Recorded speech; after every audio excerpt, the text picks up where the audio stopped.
gaming weekly, PCs, consoles, and handhelds. Bump what you heard since birth on this earth. We know that the future belongs to the nerds. Revolver Live. What you say? Revolver Live every Sunday at 6, bringing that gaming magic to your life. Doing it live on Twitch to show that you don't want to miss. Be sure to subscribe. Crack yourself a brew. If at work or you who, now you can join the crew for the ride. Xbox, mobile, and hot topics around the nation. To gaming rigs, headsets, hardware, and PlayStation. Shout out to Joe. Can't you see him glow? Token brother brought the flow. Now it's time for the show. Let's go. What's going on, guys? Welcome to Revolver Live, the gaming podcast that says forget the past. The future belongs to the nerds. And I'm a big nerd. I'm the Beastly Gamer. Today I'm joined by my three amazing cohorts and co-conspirators, the king of all things Destiny, and now Destiny 2, Briar Rabbit. How you feeling today, sir? I am feeling ground. The grind is on. We are in the middle of the grind. Getting it on like a stripper at the Ohio State Fair. Grinding hard right now. I met my wife at the Ohio State Fair, Briar. Unrelated. Thank you. Yeah, I'm feeling that grind myself for the first time in a long time. She just really liked your moves up on the dance floor. What can I say? Yeah. I was doing, old school 70s shit. I can still moonwalk, by the way. Ryan Wilson, how you feeling, my friend? Welcome. I'm feeling tired, but I'm feeling good, man. I'm sure you are. Out. Like Briar said, the grind is on and feeling it, but loving it. I know you are. I was a little late to the party. Work and family antics slowed me down for about a day or so, but I'm trying so hard to catch up. And speaking of catch up, what's going on, Mr. Gary Diaz? How you feeling, my friend? Feeling amazing, ready to get swifty in here. Take down my pants and shit on the floor. I think that's the gag. That's you always give me something to play with in my mind. Yeah. It's just, you make my imagination. Is that where the Weetabix comes from? It must be. Before we get started with today's episode of Revolver Live, we would like to send our thoughts and prayers to everyone who've been affected by Hurricane Irma, Hurricane Harvey, Hurricane Jose, any of these horrible hurricanes that have been bombarding the southern coast of the United States and other lands as well. Right now, Hurricane Irma is ripping through Florida, and there have already been loss of life, and many, many people have lost pretty much their entire lives behind these hurricanes. And some of us, especially when you're in other lands or up north, it's really hard to put into context what this really means. But for me, seeing what was going on in Texas initially, the aftermath of that, and then now what's going on with Hurricane Irma, which is even stronger than Harvey, and especially with it moving further up north. It's supposed to be here where I live in the next 18 to 24 hours. So, of course, we're on standby. It's a terrible thing. And for anyone who's been affected by these horrible, horrible hurricanes, we would like to send you guys our thoughts and our prayers. Agreed. Welcome to Revolver Live.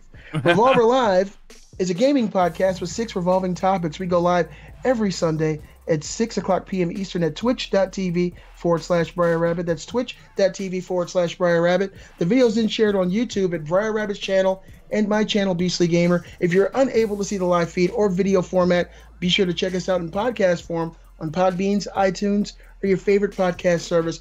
And with that said, welcome to Revolver Live, Episode 8, Destiny 2. The one about Destiny 2, right? Because that is what we want to talk about. That's what we all been playing this week. I actually, right up before the podcast, we had to stop playing Destiny 2. Gary Wilson and I were literally grinded new characters so that we could move all our gear over from our original characters and get to a higher power level. Beastly, you've been playing all weekend. We already have made plans to play next weekend, the 4 of us together. I mean, Destiny is what's on our mind. Destiny 2 is out. It's on our mind. And that's what we want to talk about. And then we got a really good topic for the end that Wilson brought up. And I actually can't wait to talk about that one too. So let's talk about some Destiny 2, guys. Obviously, when you first booted up, you're confronted by the story. So why don't we just jump off with the story? Oh, before we do that, should we throw out our disclaimer? I think that's a good idea. Yes, we should, definitely. Yeah. Today's episode of Revolver Live will have light spoilers for Destiny 2's story campaign. I actually haven't completed the campaign. I'm very close to it, I would say. I'm already level 20, over 200 light. I thought I was the man until I heard about these guys' power today. but there will be light spoilers. So if you don't want anything spoiled, you might want to check back with us after you play through the campaign. Yeah, we're gonna try and stay away from spoilers, but let's be honest with you. Sometimes it slips out. We might be talking about some exotics. We might be talking about characters. We might be talking about locations. They could be spoilers. So if you haven't made it through the campaign, you might want to tune in, on Tuesday or Wednesday after you finish the campaign. Of course, you can always find the show up on Podbean or iTunes or wherever fine podcasts are given away for free. Yeah, that's really where you want to go.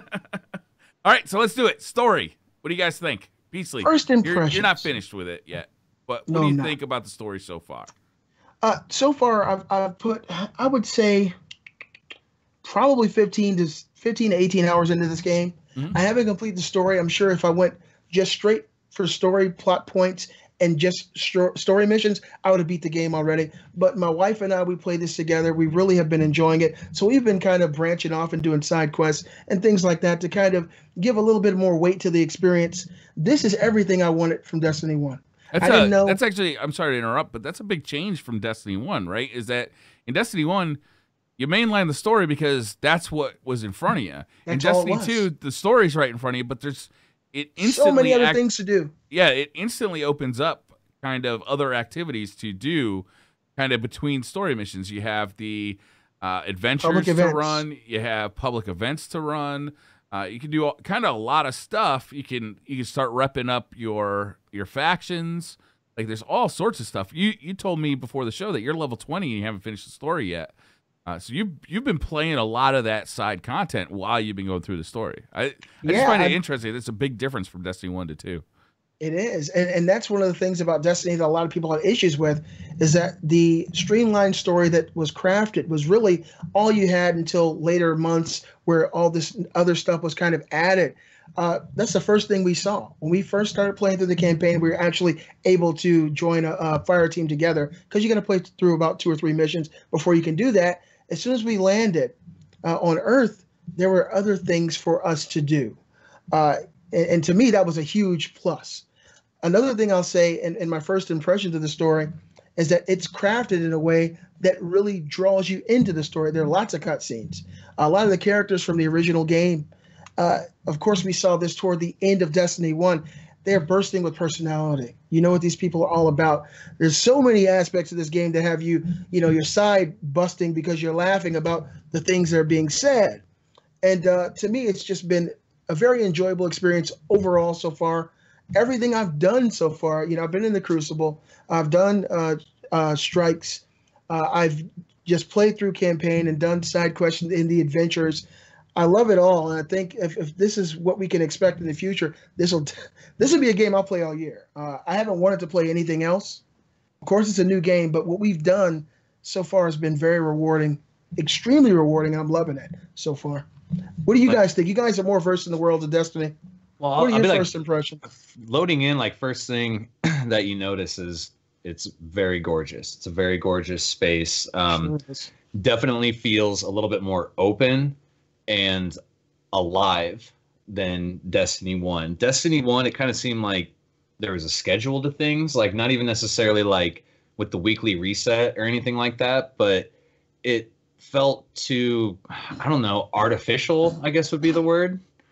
And going into D2, it really felt like the world was very much alive and a lot of the stuff was happening around you. I don't know if you guys kind of felt that too. It just felt like it's not an open world game, but it felt like the stuff that was happening made it seem a little bit more open world. It was just very much more alive and vibrant. And it was very clear at the beginning of what you're going to be up against and, who the bad guys are. And it was just such a great feeling, loading in and without really spoiling, the very beginning before you even play is what I thought was one of the coolest parts, where they kind of just. I don't think that's a spoiler. We could talk about that, right? We can talk about that, where it's exposition. It's literally the first thing you see when you boot the game up.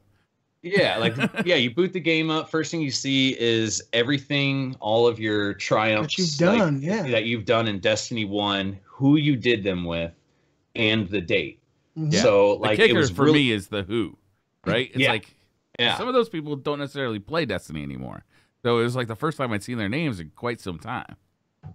Yeah, there was only like 1 or 2 out of mine that just kind of moved on. Like they're back for D2, but they just kind of moved on to other games, and that's totally fine. And I saw Briar's name on everything that I ever accomplished in Destiny 1. So I'd like to thank you, sir.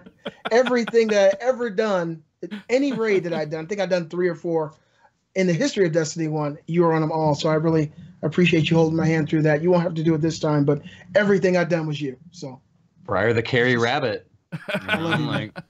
But yeah, I thought that was like, I mean, within seconds of booting up the game, like I went to GameStop, did the whole midnight release thing, also got it at 10 p.m. my time. So that was cool. I got it an hour earlier than the digital release. But it was just like really cool to have that hype for like a midnight release, get the game, come home. You're upset that like all the stoplights are turning red. Yeah. Trying to fucking race home. Yeah, you're trying to race home as safely as you can. You get home and you're in a hurry and you boot it up, and this thing stopped me dead in my tracks. And I think Hugo said it the best. Hit me right in the feels, man. Like a lot of these guys are still playing. They're in real life friends. We have each other's phone numbers. So it was really cool looking back, man, and seeing that. One thing I'll say that I think was a very wise decision on Bungie's part for Destiny 2, it was kind of a big change and it caught me off guard. And I don't think this is too much of a spoiler, but in Destiny 2, you start off initially without a Sparrow. And in Destiny 1, having that Sparrow made everything seem immediately accessible. Everything seemed easier. And with you have to go through the entire game, I believe, almost the entire game because I have one now, but before you get a Sparrow. And to me, that makes the game, you appreciate it more. When you actually have to use Tom and Jerry to get everywhere, you see more. And usually you'll see something that piques your interest, or you'll find something interesting when you actually have to, walk the distance. It just makes the game seem more heavy to me. And it's not as easily accessible as part 1. So I really appreciated a step back in that direction to kind of make you appreciate the game more. Did anyone else notice that? Yeah, absolutely. I felt like it was kind of a good touch because like you did kind of need to slow down and realize the like vastness of the situation of what was going on, and that it was pure chaos. You shouldn't just be able to race around all willy-nilly, on your Sparrow. There's an invasion and they know you're there and you're not feeling too hot either. That was another thing too at the beginning story, man. The music. Can we talk about the music for a second? Oh, in the game, like, dude, the music really nailed it. Like if you're about ready to go rock some Cabal, it's going to get you pumped.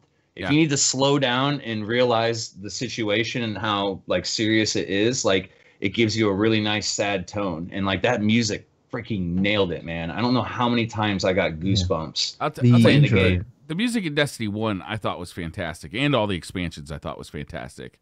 The music in Destiny 2, it builds on a lot of the themes of Destiny 1, but it adds so much more. Like tonally, it's so much more varied than in Destiny 1, right? It's like just sometimes you listen to like smooth jazz, sometimes you listen to like hard rock, sometimes you listen to like orchestras and like, humming monks. It's like it's across the board, and it almost always fits the action that you're performing to a T.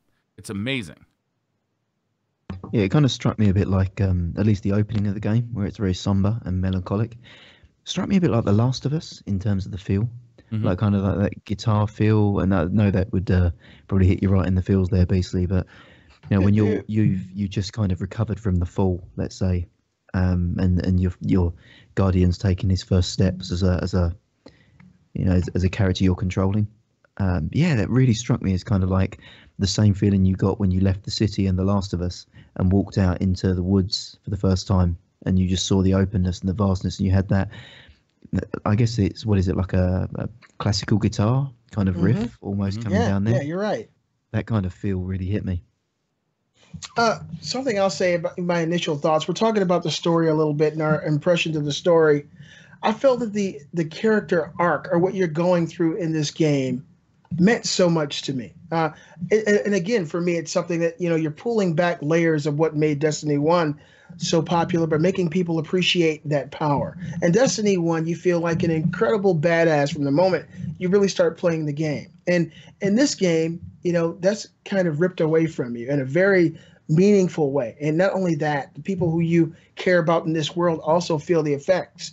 And the same thing is happening around, I guess, the universe, the people who have the power you have. And for you to lose that and have to go through what you're going through in this story and gradually regaining it, to me, it makes that power, you appreciate it so much more. You actually have to work for it.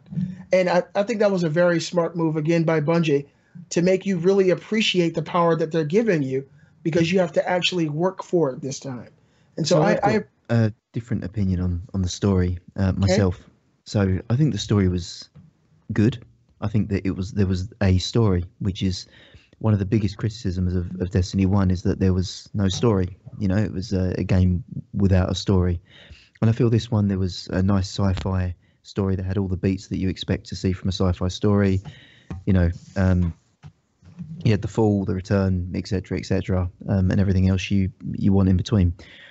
What I was hoping for and what I got were two very different things, though. And I take you back to the D2 reveal event, where we got a cinematic that I haven't seen in game since, which was Zavala talking about what it means to be a Guardian, and him falling down and getting resurrected and coming back up and building the tower. And I'd recommend, if you haven't seen that, if you're new to Destiny 2 and you haven't seen that trailer, to have a look at the Destiny 2 reveal of, I don't know what it's called, I don't know if anyone knows what the title of that is. Sure. But what makes a Guardian, I think, was kind of the theme. And I felt, right, okay, now I'm going to find, the allies that I have scattered throughout the cosmos, and I'm now trying to piece back my allies. And what I'd like to have seen is a redemption arc for each character when I discover them. So I'm not going to go into deep spoilers here, but I find Zavala, and he's having a question of conscience, as has he let the city down by the Cabal came in. Wouldn't it be great now to revisit him and look at moments in his past that have taken him to where he is now, and him remembering what made a Guardian, and then going forward with you? Because I don't know, I felt like the game was front-loaded, heavy-loaded on the front with great, really strong,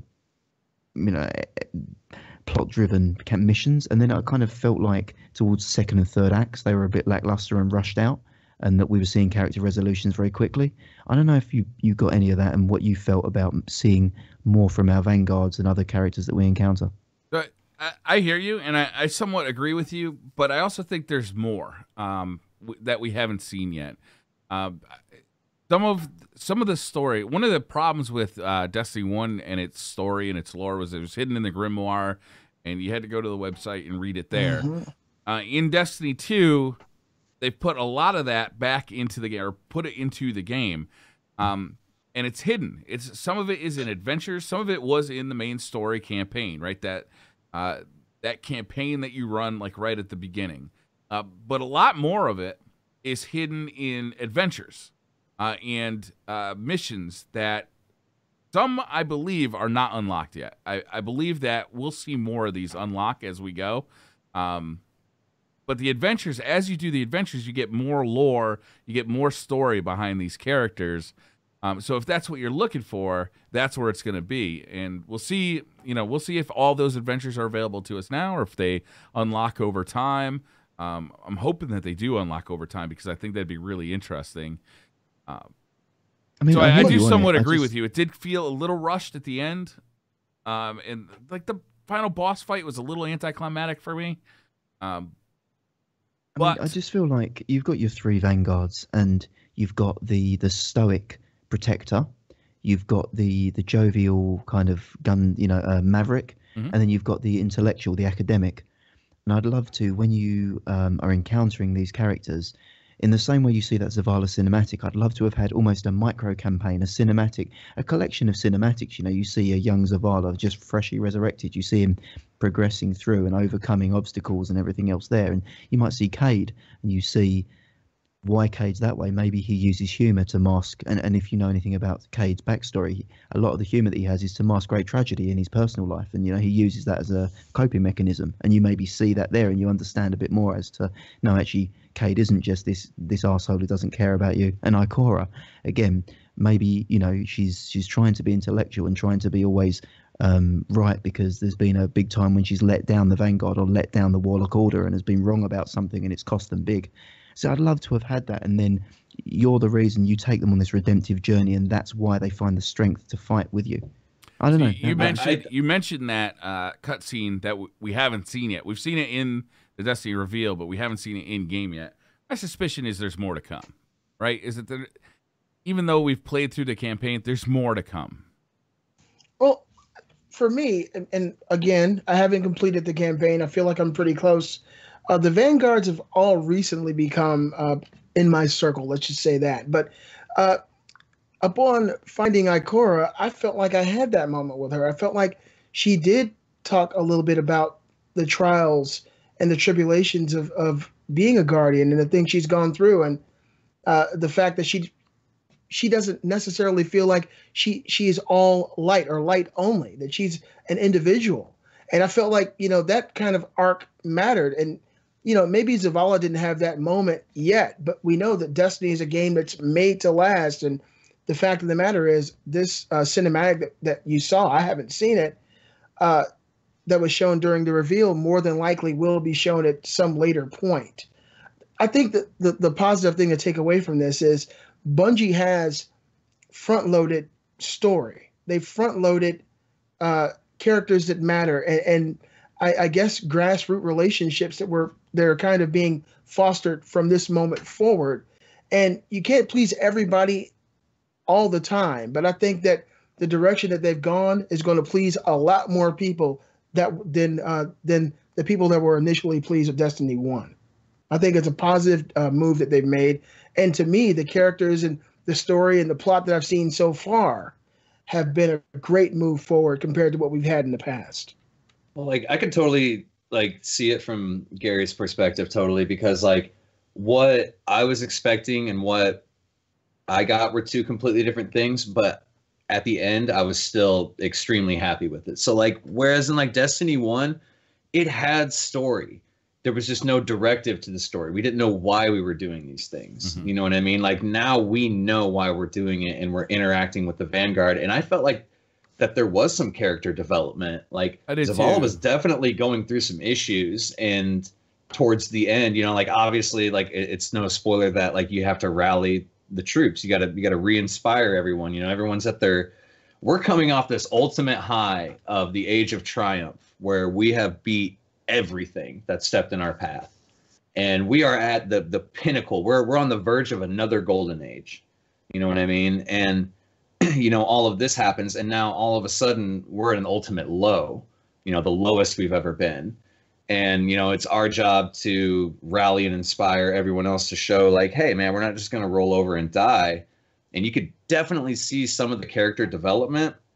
However, at the reveal, when they had kind of spoken that you're going to have to go find Cade, Ikora, and Zavala and stuff like that, I'm not going to say that there wasn't enough story, but I figured there was going to be, I felt like we did a lot of stuff for Zavala.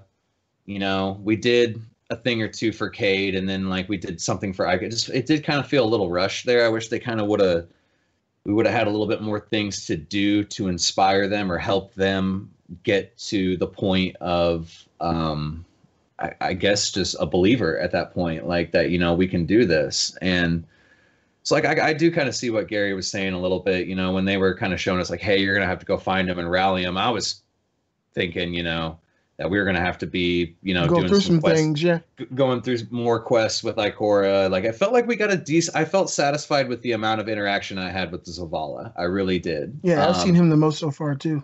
Yeah, Cade, just a couple of plot holes. I agree. I disagree.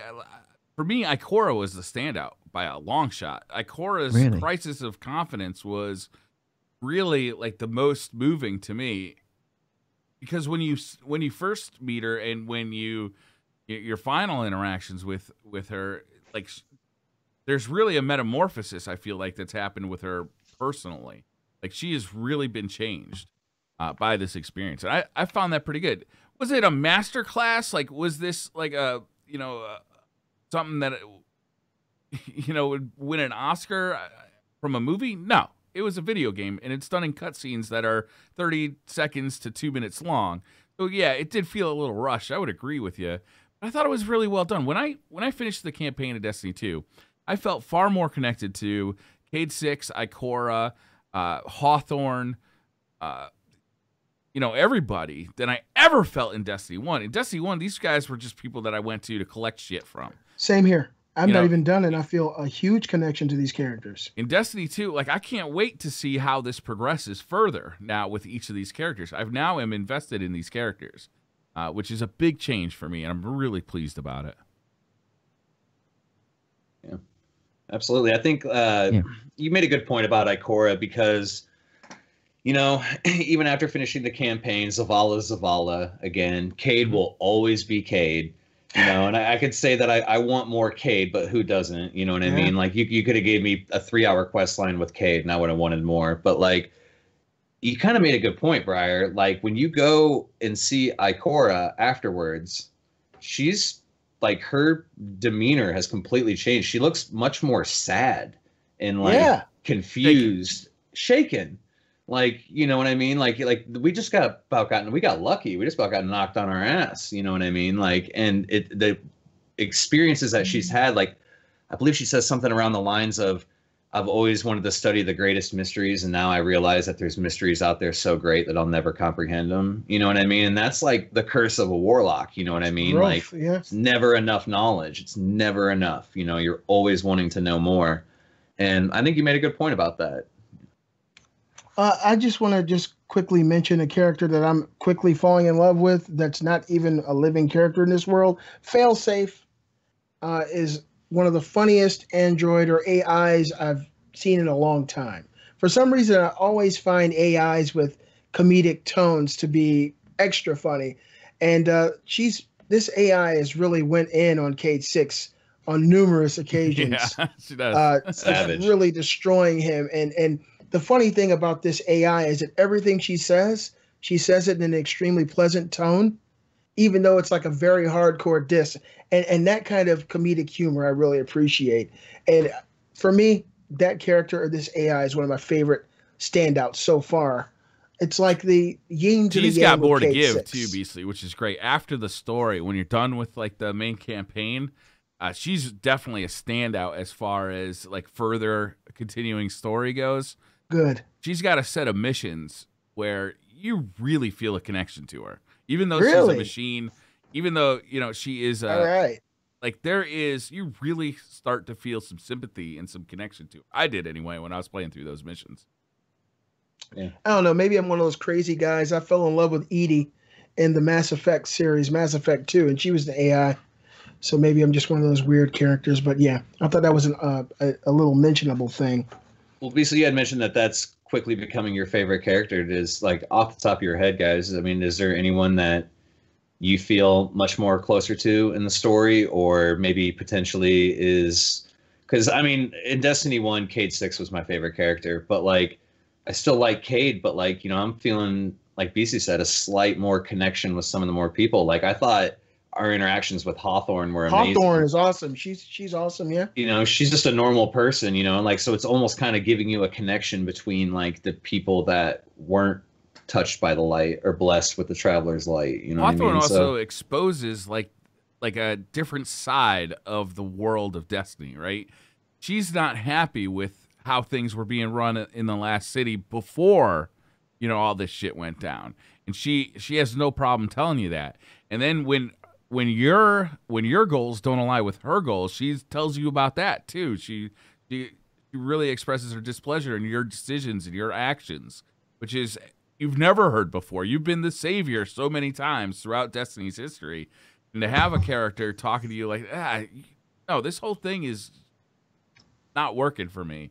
I thought it was pretty interesting. Yeah, and I think you're on the money there, Briar. Her dialogue around, I think she was talking about the last city and talking about the towers that surround it, and saying, there's another term for a place that's got big walls around it that people can't get out of too.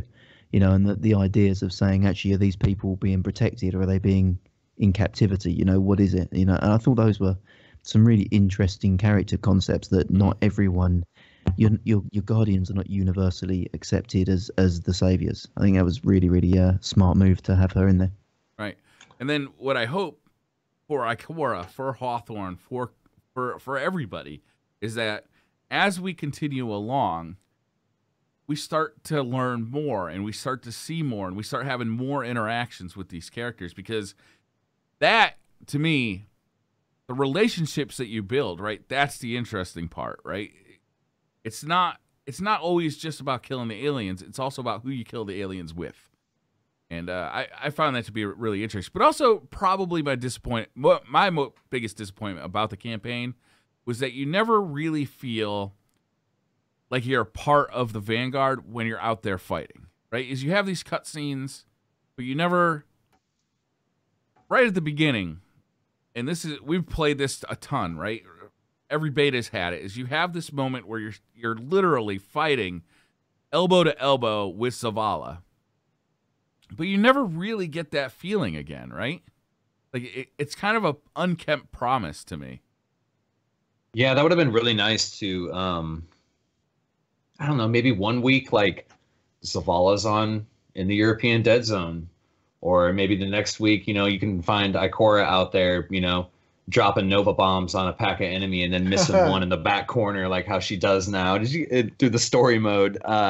It'd be really cool to have a little bit more interaction. I kind of feel you. I kind of felt like the beta set a tone, like here's just like a little taste of, you know, being alongside Zavala. You know, he pops the bubble and makes the orbs for you, and he definitely died for me in my campaign run. Popped his bubble, died instantly, and I had to resurrect him.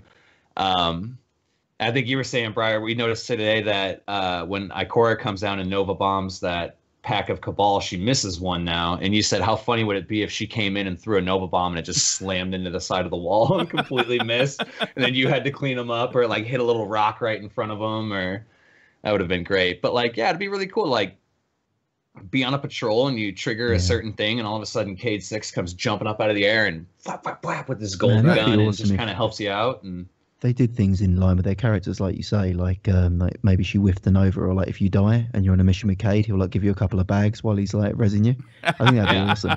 Yeah, that'd be great. Like Cade 6 would be perfect. But you know, just like a mission or two with every character where you actually, you know, almost like an escort mission in other games, but not necessarily, because obviously the Vanguard would be pretty powerful. But like, you know, you do a mission with these characters and you get like that kind of dialogue that you get over the comms now, but you actually see the character and you watch them fight and you resurrect them if they go down, like that kind of stuff. I thought that'd be cool.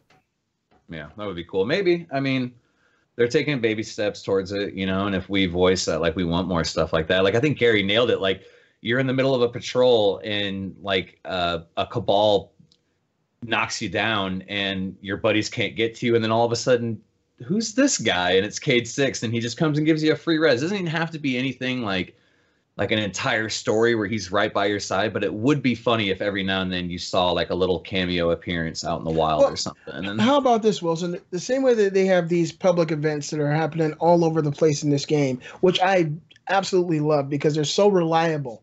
And, you know, the public events in D1 were just so abstract, and you never knew exactly where to go or when to go.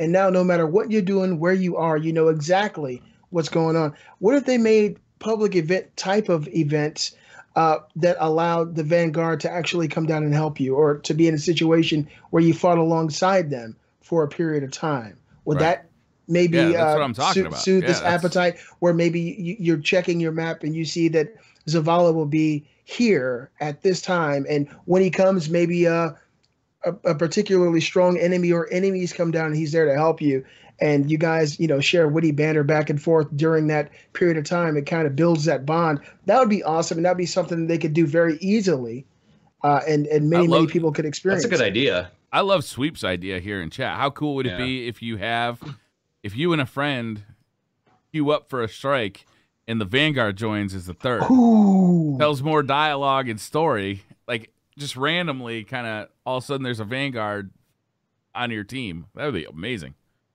Yeah, It wouldn't happen every time. It's awesome. like a random event kind of thing. As long as I could have, I mean, I know he's not part of the Vanguard, but if I could have Lord Shaxx, where he's just punching shit like he was in the trailer, like going off talking trash. that was one of the. I wasn't even at that reveal, Briar. I know you were, so you know more about like the mood in the room. But when they showed, and I know this isn't like in Destiny 2, it's actually in that cutscene that Gary was talking about.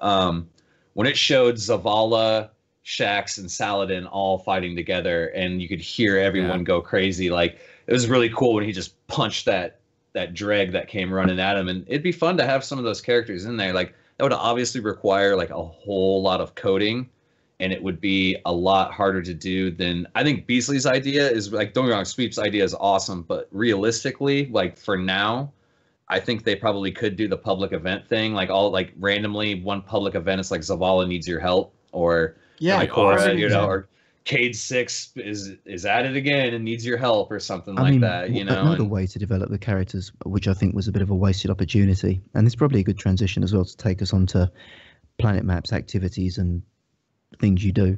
The memories, is it Ikora's memories that we do? Meditations, where you go back and run a mission again at a higher difficulty. For me, that would be fantastic if that was a way to do character exposition. So rather than being a mission you've already done, it was a rotating 3 missions each week or 1 mission each week where you went back and visited a memory of one of the Vanguards and you were playing as them and you had like an experience they'd had. I don't know. For me, I want to know more about those characters. And I know Destiny is about building your own legend. But for me, I want to explore some of the legends that exist, you know, whether it's in lore or the Vanguard themselves. I don't know. I think a lot of that is out there, Gary. I really do. I think, like, right now we've been really on this kind of mainline grind, getting raid ready, getting trials ready. I think once we start exploring the adventures, I think there is actually a lot of that out there.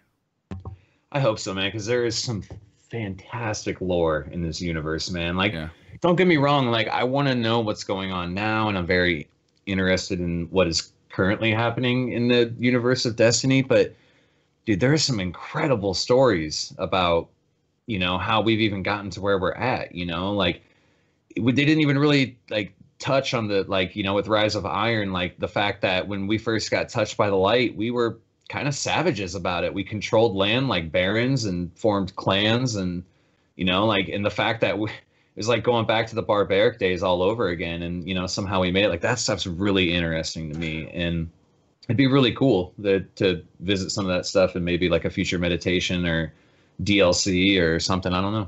For me, something I've really enjoyed is like these little adventures that you do that give you little tidbits of story, little things on the side.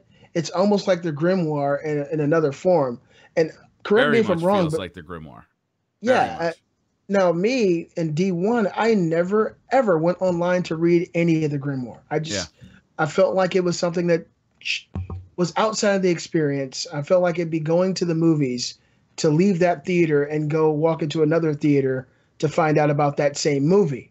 And so I never took the time out to actually read it, but now it's easily digestible in game in a way that is actually fun. And I think if they continue to do it, like you said, there's so much lore. There's so many amazing things that have been crafted around this world. And now it's created in a way that the gamer wants to experience. And I don't think I'm alone. I think many people who play Destiny 2 probably never went to the grimoire and read, you know, all this information and digested it that way. Or maybe I'm one of the few who didn't. But I think that doing it the way they're doing it now makes it so much more enjoyable for gamers. There were a bunch of problems with the grimoire. One of them was obviously it wasn't in the game. You had to go to a website. But another problem with it was dense. It was not an easy read. Some of it was very entertaining and very easy to read. Some of it was like you really had to interpret what the fuck you're trying to read here, right? So, yeah, it was the way that they conveyed who was speaking. It wasn't necessarily like their name, semicolon, and this is what they said. It would be constructed in a very strange way, like alpha numeral, like this is person 1A, this is person 2B or 1B. Really? And yeah, it was really, really hard to digest. Very convoluted. However, we have an awesome dedicated community. Like obviously everyone knows Bife, but I would like to Yeah, I would like to actually. They don't really do them anymore, but like, and I know it's not Destiny 2 related; it's Destiny 1. But the audio grimoire by Ghost and Echoes is what really got me into this universe. Not only do they, it's not just like reading an audio book where it's monotone. You know, they actually do voice acting with it, and there's no reading, none of this 1A, 1B, 2C, person 3, 4 bullshit. You actually hear these conversations going on, and they're very immersive. They're very, very good. The stuff they did for the last word in Thorn was outstanding. Moving goosebumps. Like I got chills. Like I almost getting chills just thinking about it. With that said, I am glad that it's more in-game this time. I would like a little extra on the side. Like, I don't think that you can ever have too much lore. Like, maybe in-game you can have too much lore. But if there's people out there that want more, I mean, what's wrong with a couple extra little sprinkles that if you're that dedicated and want to know that you gotta go somewhere else? But I think they nailed it. I think there was a very healthy mix of lore and all that stuff. But I mean, Bungie gets a hell of a lot of flack for the grimoire. And I'm probably one of the few proponents that defend the grimoire. Not that I think it was a smart move or a user-friendly experience, not by a long shot. But this was not designed by accident. You know, this was not engineered through any sort of circumstance. These were, Bungie had already said, you know, these were dedicated writers that were pulled together, and the pieces were written in such a way as that they felt like you were poring over historical documents and resources and trying to rebuild a story that was pieced together. You know, Bungie could have told us a really linear story and history, but instead they told history from, I guess, unreliable narrators from different perspectives and different journeys. So, again, if you were that way inclined, someone like Mylin or Bife who went in and did the lore reading to it to piece it all together, there was a wealth of information there. Was it the right way to convey that information? Potentially not, but I think it's fair to say it was. I think it was an emergency way to convey that information. Is they blew that story up a year before that game was released, and they needed to figure out a way to get some kind of story in Destiny, and that's where the grimoire came from. That makes perfect sense, Briar. Public outcry created that need for the emergency of a story, and it seems like a necessity at that time. So we talk a little bit about like exploring grimoire. How did you guys feel about like exploring some of the planets and stuff? What were some of the feelings when you touch it down? Like, you know, like I'm not gonna lie, getting into the European Dead Zone, I was like, okay, this is a little confined. This is a little Cosmodrome-ish, you know what I mean? It looks like it could be vast, but it's not. But man, once you start getting into some other planets, I started feeling really small and getting lost a lot. You know, like, and I don't mean like lost like, oh, I'm off doing this shit. I mean lost like, where the hell am I and where the hell do I need to go? Like, it felt pretty vast. Like, there was definitely moments where I was like, this is too much. Like, it's so overwhelming. Like, there's so much to look at, things to scan, things to do. How'd you guys feel about that?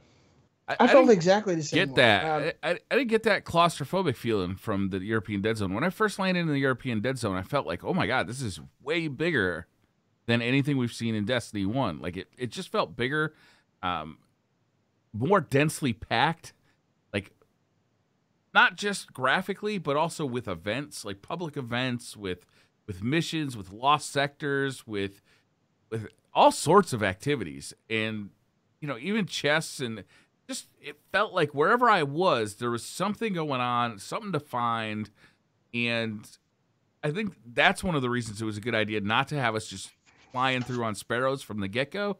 Is because when you're on foot, I was joking around a couple of days ago that I felt like this is like, the first few missions are like an ADD person's like worst nightmare, because you're like trying to get from point A to point B and you get distracted like 6 times 50 on the way. You almost forget what your original goal was. Like, oh, here's a lost sector. Oh, here's an activity. Oh, here's like a world boss that I could defeat and get some loot.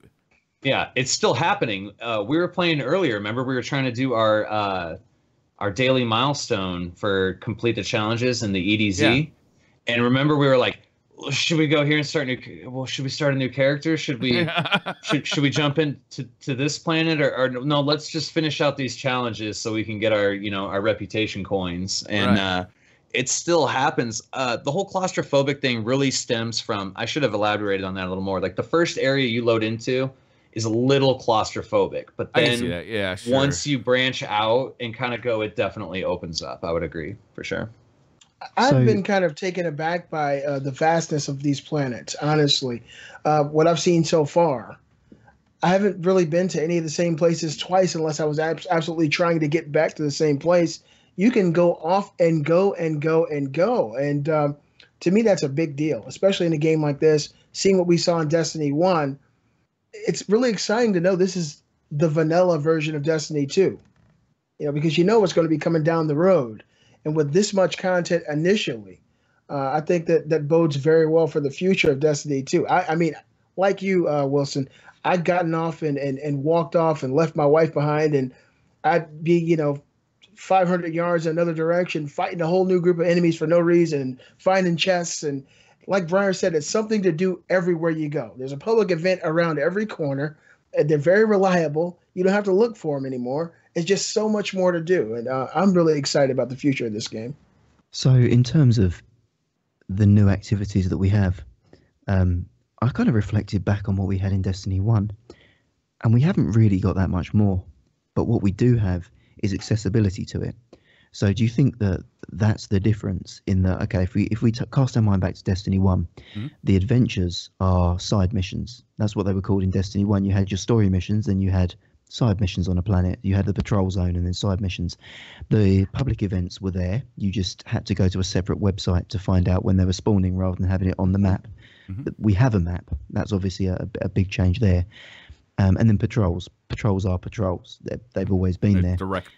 Directly the same. Yeah, lift and drag. The high value targets were previously just random spawn, difficult to find, but they're there. So really, if we think about it, we're not playing much different. It's still the Destiny 1 content, but perspective and delivery seem to make the big difference here. What do you guys think?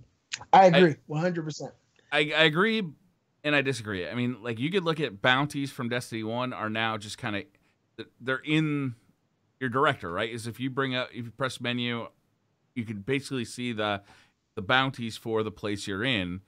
You can even see them in the director for, the whole game, and you can see the loot that you're going to get from doing your bounties. It's just, it's a different system, but it's doing this basically the same thing. But activities to me are not the side missions. I mean, they are theoretically, but the side missions in Destiny 1, what did we get? 30 total missions? Less than that, right? For Destiny 1? There's so many more of them. There's so much more to Destiny 2. Like, how many missions are there in just the main campaign? A lot. I mean, there's a fair amount more. It's got to be, like 16, 17? I think it's an expanded one, but I think it's within the same realm. If we went back and added up all the planets, including, I guess you could look at Vanilla and forget the Dreadnought and forget House of Wolves, etc. But we did have a lot of side missions by the end of the game. Like you can give me side missions were, I don't know, man. The adventures seem much. I see where you're saying. Like, there is definitely a relation between the two, but the side missions, it feels so much richer than anything we saw. Or I'm sorry, the adventures. The adventures feel so much richer than anything we saw from a side mission in Destiny 1. They have story to them. They have cool locations. Like, I don't know, they just feel much richer than anything we saw. They might be more maybe stale. You're right, it's just that they amped it up a little bit. Yeah, I mean, I gotta agree with Gary here. I mean, maybe if we had Peter Dinklage talk us through the adventures in Destiny 2, it wouldn't be quite as exciting. But for me, it does. There are a lot of parallels, Briar. If you look at, after a few DLCs of Destiny 1, side missions versus adventures, it really was very similar type of activities. The presentation is a little bit different. You do feel like it's more centered around an actual story, part of the past lore in Destiny 2, but overall it is very similar type of activities. But the thing that makes it feel different is the accessibility. The fact that it's right there at the touch of a button, that you can find out exactly what you need to do, where you need to go, versus looking around and going to a certain place and waiting for an event. You remember that feeling. You go waiting for a public event and you sit there and you wait for 10, 15 minutes because this is exactly what you need. Now the accessibility is or 4 you just hours, go, whatever. Yeah, you just you open up your map, you know when it's going to start, you can go there, and the accessibility is what makes a huge difference to me. So that's why I got to agree with Mr. Diaz there. I think you nailed it. I think it's the presentation of what you're doing. Like, yeah, we're doing a lot of the same patrols, and public events they're different, but like ultimately it's the same thing. You know, they pop in a certain area with an activity, but it's the presentation of it and how they're presented. Like, you can give me 100 different missions to do on a planet, and if there's no context to them or something that's not interesting enough, like I don't care. I'm not going to want to do it. Like, it's not like, yes, it's always about the loot. We do all this stuff for the loot, but sometimes we also do it for the story and the immersion, you know what I mean? Like, and I definitely feel like I'm getting that with these. Like, I feel like there's a reason that I need to do this public event. Why was I stopping the extraction crew in D1? What were they extracting? Why were they there? You know, D2, they're extracting glimmer. I want that glimmer. That's not theirs, you know what I mean? So now I want to do a heroic version of it, you'd get that glimmer. That's what I'm saying, yeah. And that's another thing too, man, is the not only just to knock out a public event, but to trigger a heroic one, and to see some of the things that happen when you do trigger the heroic one. Like, I remember triggering the first heroic public event, and it was the Devil Walker, and it blew my mind when we triggered the heroic, and the second one crashed down, and I actually slammed on one of my fire team members, Conman. The first one that came down killed him. We got up, took it out, triggered the heroic vent, had no idea the second one was coming in, and just boom, right on him. And it was glorious. We're going to remember that forever. Like, hey, remember the time you got dunked on by both Walker tanks? Like, you know, and creating those stories. And like, it kind of goes back to the beginning when you see all the stuff you've completed, things with like all the activities you completed with people. Holtzman had touched that he was excited that the people that he had finished a lot of those activities with were in his party at that time. And it was the same thing for me, Great, and Conley. And the fact that we were getting ready to bounce back out there and make those new memories, like getting dunked on by Walker tanks, is awesome. Yeah. I mean, I only asked the question because I kind of called him back to Luke Smith in a pre-release interview. And I think Luke's direction for the game and what he was trying to deliver on was, I think the term was unhiding the fun. So he said Destiny 1 had a whole heap of fun, and we've evidenced that by playing it for this many hours. But you had to find that fun. It wasn't immediately accessible. Destiny 2 definitely done a job of taking that fun and making it easy to find. So I think we're all agreed there. And you mentioned as well, Wilson, that we do it for the loot, you know, as well as the grind, the loot. Probably a good time to talk about the loot. We haven't mentioned it at all, guns and armor. There was the promise that this time we'd move into a world where there'd be distinct guns and weapons, things that kind of felt exotic, felt unique, felt rare. How do we feel about it? Do we feel like we're still just equipping, a different skin, or do we feel now that these guns have character and personality? This one, I feel like this one's hard to talk about right now because I haven't spent enough time with it.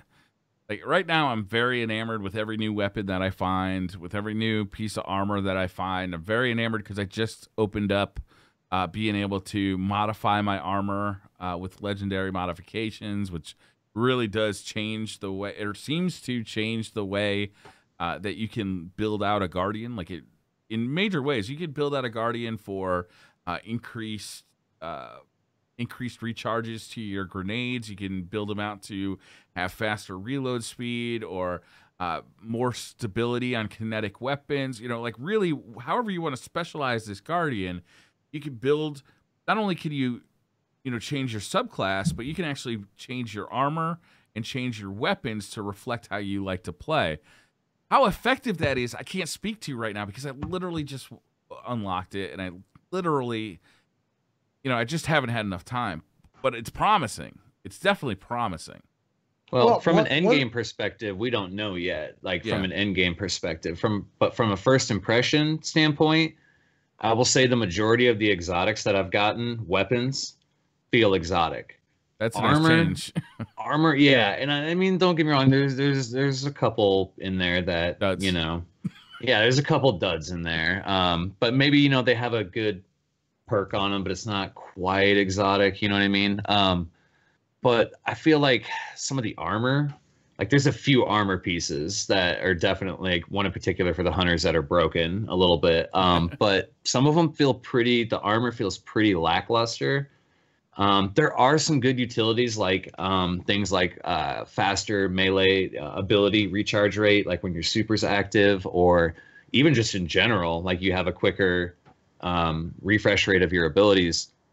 The legendaries, I think you made a good point of I'm infatuated with every legendary that I get now because I just don't know, you know what I mean? And if it's not something that I see an immediate use for, it's going into the vault until somebody like Holtzman figures out that it's OP as shit and puts out a review on it and lets everyone know, but it's that infatuation of like your first legendary, you know what I mean? Like in the game, like mine was a scout rifle, and I love that scout rifle. It's awesome. It might not even be that good because I've only had that, maybe that and one other scout rifle. But right now, like they weren't lying when they said there'd be a ton of loot. Yeah. Like I'm getting a shitload of loot. I don't know how you guys feel about that. Like if you guys are getting a lot of loot too, or. Yeah, it's raining down like crazy. It's like, raining. It really loot. is. It makes me worry in a month if I'm still gonna be getting excited. Like I just don't know. Like that's why it's so hard to talk about this subject right now, because in a month I think we'll have a very clear idea, like how much loot is there, how good are all the weapons, how different do the weapons feel, are there weapons that are just going to be go-to weapons? Like, are you just going to be playing with the better devils and the mini Mida and a fusion rifle for the next 3 months until they do a balance patch, or is there variety there? Is there separate metas, or is it just going to be the same as Destiny 2 or Destiny? There's only better devils. There's only better devils, Briar. I got one, by the way. For those in chat who know I've been going after one, I got one last night. My damn near 2 long day quest is over. He finally got some sleep. He slept today right before the show. Only took me 2 days. Poor thing, right? What I was going for with the question was more around Destiny 1 had a certain feel to it, whether it's a Bungie shooter feel or not. There was a certain kinesthesia to pulling the R2 trigger and the gun doing something on screen. There was a real weight to the feel of the guns. I'm just kind of getting at, do we feel that these guns are the gunplay? Is it up there with Destiny 1 gunplay? Does a pulse still feel like a pulse? Does a hand cannon still perform like a hand cannon? Are you impressed with these? Is it better? Is it worse? What's the sound design like? Like, is there still that euphoria of just playing the game and shooting these guns?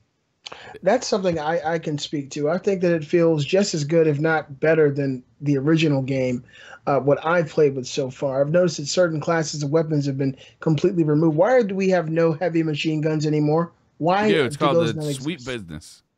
An exotic primary. It's pretty sweet. It is pretty. It's an exotic primary. Yeah, it exists. It's a minigun. Yeah. You played the beta, right? You played a Titan. Yeah. Yeah, that exotic that you got. I didn't play as a Titan. I'm sorry. That's your first problem. Warlock for life. Hunters. Just... Nope. Hunters. I changed my mind. I'm not a warlock anymore. I'm a hunter. The sweet Gary... business definitely feels like a heavy MG. Briar nailed it. That's the closest thing you're gonna get. Okay. Well, what I play with hand cannons, scout rifles, pulse rifles, fusions are of course over fucking powered. That's my go-to now for anything that's dangerous. But yeah, it does feel just as good, if not better, than the original game for me. That's one thing I think Destiny nailed more so than any other game. That's a first-person shooter at 30 frames per second. The gunplay just felt so visceral, and I think Destiny 2 has it in droves as well. Do you guys not agree? Do you think that maybe Destiny 2's gunplay doesn't hold up to Destiny 1's?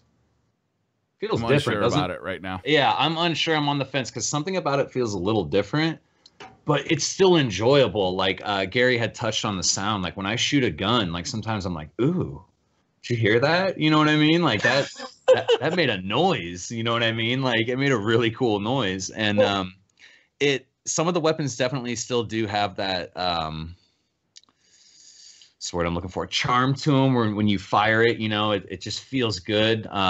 Better Devils is definitely one of those. It's my favorite legendary in the game right now. Damn, I want to see that. Definitely feels really good. It's a Crucible hand cannon. Grind it out in the Crucible if you want to get one. But it definitely feels different, and I'm kind of with Briar where it might be a little too early to say. I will definitely say hand cannons feel different. That's Briar the one thing. Briar had touched on pulse rifles when we were playing earlier. He says that they feel a little too, like they bounce a little bit between shots a little bit too much. Yeah, so there's definitely some differences. Maybe they're for the better. Maybe we just need to get used to them because we're coming off a 3-year-long Let me ask you guys a question. Hand cannons were my go-to in Destiny 1. I got very comfortable using them and actually got really good with it. Early in Destiny 2, I tried a few hand cannons, and they did feel a little bit different, so I kind of drifted away from it. It felt very loose to me compared to Destiny 1. Is that what you're talking about? It just seemed to move much faster, just be very, very loose. So I've gone to auto rifles and things of that nature and kind of shied away from it, thinking maybe I haven't played in a long time. So you're probably right if that's the case. It just felt very loose when I was playing with hand cannons. Can we talk about auto rifles for a second and how awesome they feel? Do you guys feel that way? Shit, yeah. They are. They're amazing. There's something about the aiming, though, right now. And I haven't played the Xbox version, so this might just be a PlayStation thing that feels different. It's not a ton different than Destiny 1, but definitely it's different, right? I feel like, hitting those precision shots just takes a little more time, a little more effort than it does in Destiny 1. Maybe it's aim assist, maybe it's bullet magnetism. I don't know. I bet we'll find out sooner rather than later, like when we really kind of start slowing down some footage and looking at it. But what's really weird is that we noticed this during the beta, the console beta. And then we played the PC beta, and a lot of us played with controllers. And it seemed to have gone back to the way it felt in Destiny 1, right? It's like the handling of weapons felt very much like Destiny 1 in the PC beta. And it made me think, well, they must have changed it to be a little less precise in the console beta. Seeing that, they didn't like it, and then they kind of reversed that decision for the PC beta. So when I started playing the full release of Destiny 2, I kind of expected it to feel more like the PC beta than the console beta. But I was mistaken. It still feels like that console beta. And I'm not sure I'm complaining, to be honest. The difference is noticeable. I'm not sure if it's a good or a bad difference. You know what I mean? Like, having to take a little more time to hit a precision shot, in the end, may be a good thing. I don't know at this point. But it definitely feels different. Gary, I know you had some thoughts on how the weapons felt different. Yeah, so I'm coming at it from a pretty unique perspective because I'm a filthy Zim 4 cheater, which means I actually play Destiny. Fake Zim. I play Destiny 2. Fake Zim. And I play Destiny 1 on keyboard and mouse using an adapter. So effectively, my controller is routed through a keyboard and mouse, so I can use that. It doesn't give me any I'm not able to do anything a controller can't, but it just gives me my preferred method of input. So I've played Destiny 1 like that, and I've now played Destiny 2 like that. And for me, I have no trouble being precise with the shots because I'm using a mouse, and it's not because I'm a great player, but a mouse is just easier to aim with than a thumbstick. That's kind of just objective fact. I can be on a target a relatively close range. We're not talking extended ranges. Shoot the shot, and it will either not hit the precision shot, even though I'm clearly on the target's head, and this is in PvE as well as PvP, or it will just miss altogether, which I don't know whether or not it's you guys, your aiming or your aim assistance, or whether or not there is a percentile of bloom or a percentile of variance. There's definitely bloom. The shot. There's no doubt. Like, there is definitely bloom. That's another thing that feels different than the PC beta. And I don't want to compare which version of the game is better or worse. It just feels different, right? And it feels different from Destiny 1. And I believe that when a when an aiming reticle is on an enemy's head, that's where the bullet should go.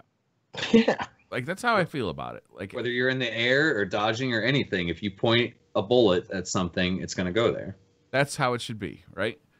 So whenever a bullet misses that I feel like should have hit because I had done everything I was supposed to do, like, I feel cheated. The bloom is just a bad idea. A bad mechanic, and it should have never been added. Do you think it's also a combination of netcode connections and 30 frames? I'm not, like I said, I'm not trying to shit on console. I'm just trying to be I personally don't feel that, because I get the same in PvE and PvP. I'd also intentionally dropped my monitor resolution down to 30 hertz on the PC version to get a feel for what this is going to look like on a console moving into it, because I only played about 5 hours of the PC beta, but intentionally tried that, and it still felt nothing like what we've got now, even at 30 hertz, which is a 30 frames per second forced resolution. So in my perspective, no, I don't think it's netcode, because I get it in PvE when I'm shooting dregs, and I don't think it's 30 frames. I think the 30 frames is fantastic. It feels great to play. It feels smooth. I've not had. I'm a frame snob. You guys probably know, and I've had no issues playing Destiny at 30 frames per second. I prefer it obviously at more frames, but I don't feel like Destiny 1 felt choppy. It felt juddery. The aim was great, but the frame rate wasn't so great. This 30 feels smooth. Much smoother. I think motion blur is used far more heavily in Destiny 2 than it was in Destiny 1. That's something I've noticed to make the turns feel smoother. You also mentioned familiarity, though. One thing that I have found is the Mida multi-tool.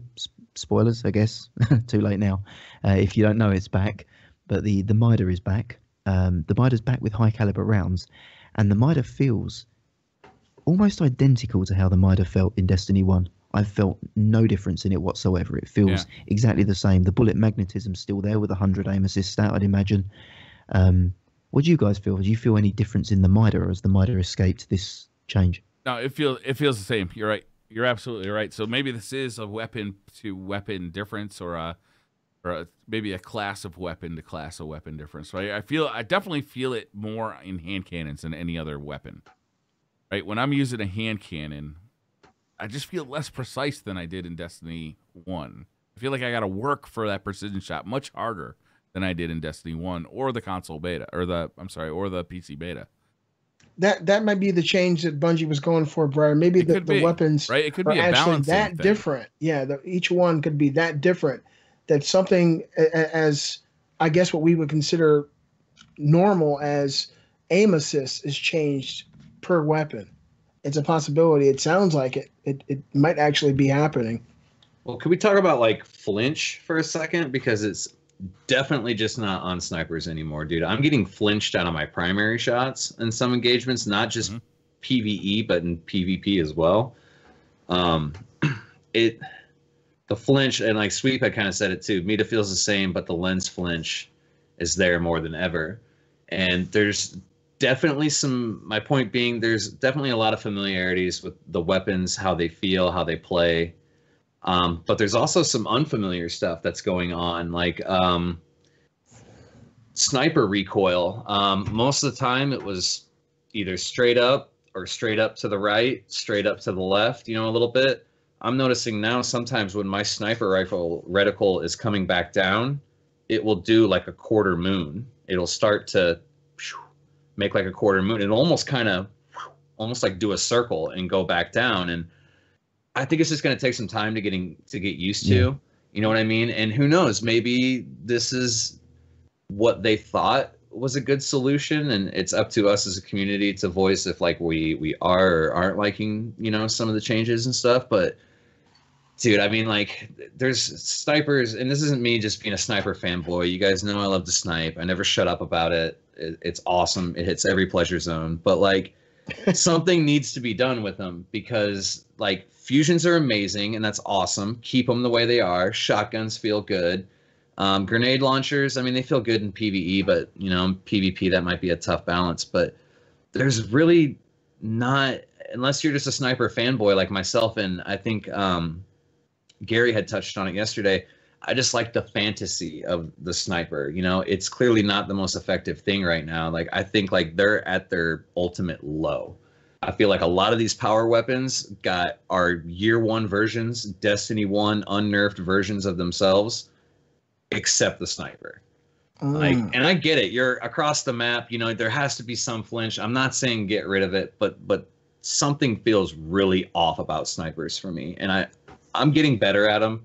I'm learning. There's a different learning curve. I'm not expecting to pick up a new game and, you know, triple down after triple down. You know, I'm definitely getting some good shots. I'm being effective with it. But sometimes I'm just like, you know, this isn't the right place or the right time to use a sniper. I might as well just pull out a fusion or a shotgun or something. Like, I think my critique on snipers was not so much PvP, and we'll touch on that in a couple of topics time, but for me it's the PvE throughput. So all other power weapons are absolute workhorses in PvE, and even at long range in PvE, the sniper's still nowhere near the throughput of a linear fusion. You know, the amount of ammo that you hold and the magazine sizes are so limited. You know, even outlaw snipers are still difficult to be able to maintain that DPS from the amount of power ammo that you have on them. So, like I was saying to Wilson, you almost want the weapon archetype, all snipers, to have an intrinsic triple tap or something into them, so that if you're shooting a PvE boss with multiple consecutive precision shots, you at least can maybe extend the mag by 2 or 3 bullets, something to extend the throughput, because Sweep said it well in the chat, snipers are a bit of a detriment in PvE at the moment, and granted we've not seen the raid, so it may be different. But I will say the Darcie exotic sniper rifle feels awesome. That thing is like, you talk about like magnetism and aim assist. This, I can literally point that gun down an alley, and if something runs in front of it, dude, I'll watch it just gets pulled my right ship, along. My ship follow it. And we were cracking up last night. We got done doing PvP and jumped into some strikes. And we got to the boss, and it's a 7-shot mag, and you can literally pop that fast, and it's so sticky that you just have to pull the trigger when that reticle's coming back down, and it'll find its way right back to where it was before. It's a really what's the name of that? It's called the Darcie. It's an exotic sniper rifle, and that's cool. I was kind of worried. I was like, oh great, an exotic sniper rifle. This is cool, but like, snipers don't feel the same that they did. This one feels really good, and I kind of feel like that's the reason it's exotic, is because it has so much aim assist. So like, I see where they're coming from. Like, dude, it's a sniper rifle. Like, if there was no flinch, there would be no reason to use anything else. There'd just be people on the other side of the map. But I feel like something needs to happen. I think start small, like Gary said, like maybe some intrinsic perks, maybe a mulligan that only has a 10% chance to proc, something small, you know what I mean? Because I'm definitely missing a lot of shots in PvP due to the ridiculous amount of flinch. Like, it is the worst it's ever been. Wow. So keeping on the topic of PvE, sorry, Briar, do you want to comment on that? Yeah, I was going to actually try and bring up a little PvP. What do you guys think about the maps? What do you guys think about the basically the 2 playlists? It's kind of weird going into PvP and not being able to choose your game mode. You know, as a Destiny player, going into Destiny 2 and seeing, okay, we got quick play and we got competitive play, but I'm really just in the mood to play, you know, control. Or I'm really just in the mood to play like a specific game mode. You don't get that opportunity anymore. You have to kind of just deal with the luck of the draw. What do you guys think about that? I don't like that. I'm a guy who, I like my modes, and whenever I played any Crucible, it was always control. That's the mode I always like. And to have that, I mean, I guess you win some and you lose some. We were talking about how things are more accessible in Destiny 2. To lose that accessibility is a little frustrating, but I'm thinking at some point in the future, it'll change. I couldn't imagine them just going forward with this, you know, this quick playlist without giving you the ability to play capture the flag or control the way that most people who play Destiny Crucible like to do. I see where like people are coming from with this complaint. Sometimes you just want to jump in and play some control. Sometimes you want to jump in and play Supremacy. I don't know why you would want to, but some people want to, you know, some people enjoy it, you know. However, like, I feel like that's a good solution, but brings up a completely different set of problems. And one of the main problems being is a split community. Yeah, sure, you've got a million active users, but if half of them are in control, or like half of them are doing this, if there's a vast majority playing a playlist, it splits the community. And I think that's like a huge problem they ran into in Destiny 1 when they're like, you can do Rumble, you could do year one Rumble, you could do year one this, you could do, play whatever you want. And yeah, there was a lot of people playing, but there wasn't always a lot of people queuing up for the same type of match that you wanted to. And right now, I'm sure that's fine because this is the ultimate high, one of the ultimate highs that we're going to have as far as player volume goes. I think they said it was something like 1.5 million active people or something stupid like this weekend. It was a huge number. And that's, that's on launch date. It's always going to be like that. The iron is hot right now and everyone's striking it. So 2 months from now, or right before the next DLC drop, there's not going to be that many people playing. There's still going to be a lot of people playing, but God forbid we enter a content drought. You're going to be happy that everybody is forced to do either quick play or competitive, because you're going to be bitching about matchmaking times. You're going to be bitching about skill-based matchmaking, and that every game is always a sweat fest. And that's just that makes a lot of sense. And listening to it that way, I if that's the reason why, I can 100% understand why Bungie would bring the audience together versus having 5 or 6 different places for people to go. Yeah, that makes a lot of sense for me. The problem is that some of the game modes I just don't like.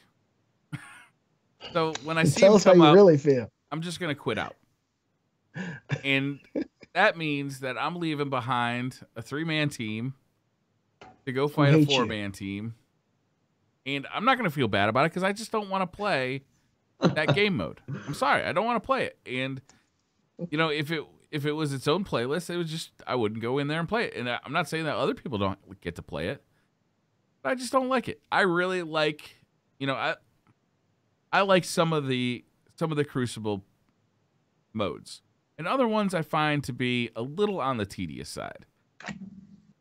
Well, it's already happening. Last night we jumped into a game and there was a team of 3 that thought they were going to get all super sweaty, and they didn't realize that we were just a tiny bit more sweaty. We had already been sweating. There was perspiration that had already been flowing from the previous game. Pre-applied. Yeah. So as we're looking for that right guard sponsorship, but we were ready to go. We were amped up, so we're like, all right, they want to play sweaty, let's do it. And we did, and the team of 3 left, and it was in a competitive survival mode, and they left one guy there to fend against 4 of us. And I'm sorry, Bad for Life 32, he sent me a message after the game saying, sorry, I'm really bad at this game. And to which I had to tell him, your team left you because they didn't want to play this game mode, or they didn't want to play, they thought, they got mad because they weren't winning and they backed out. It's not your fault.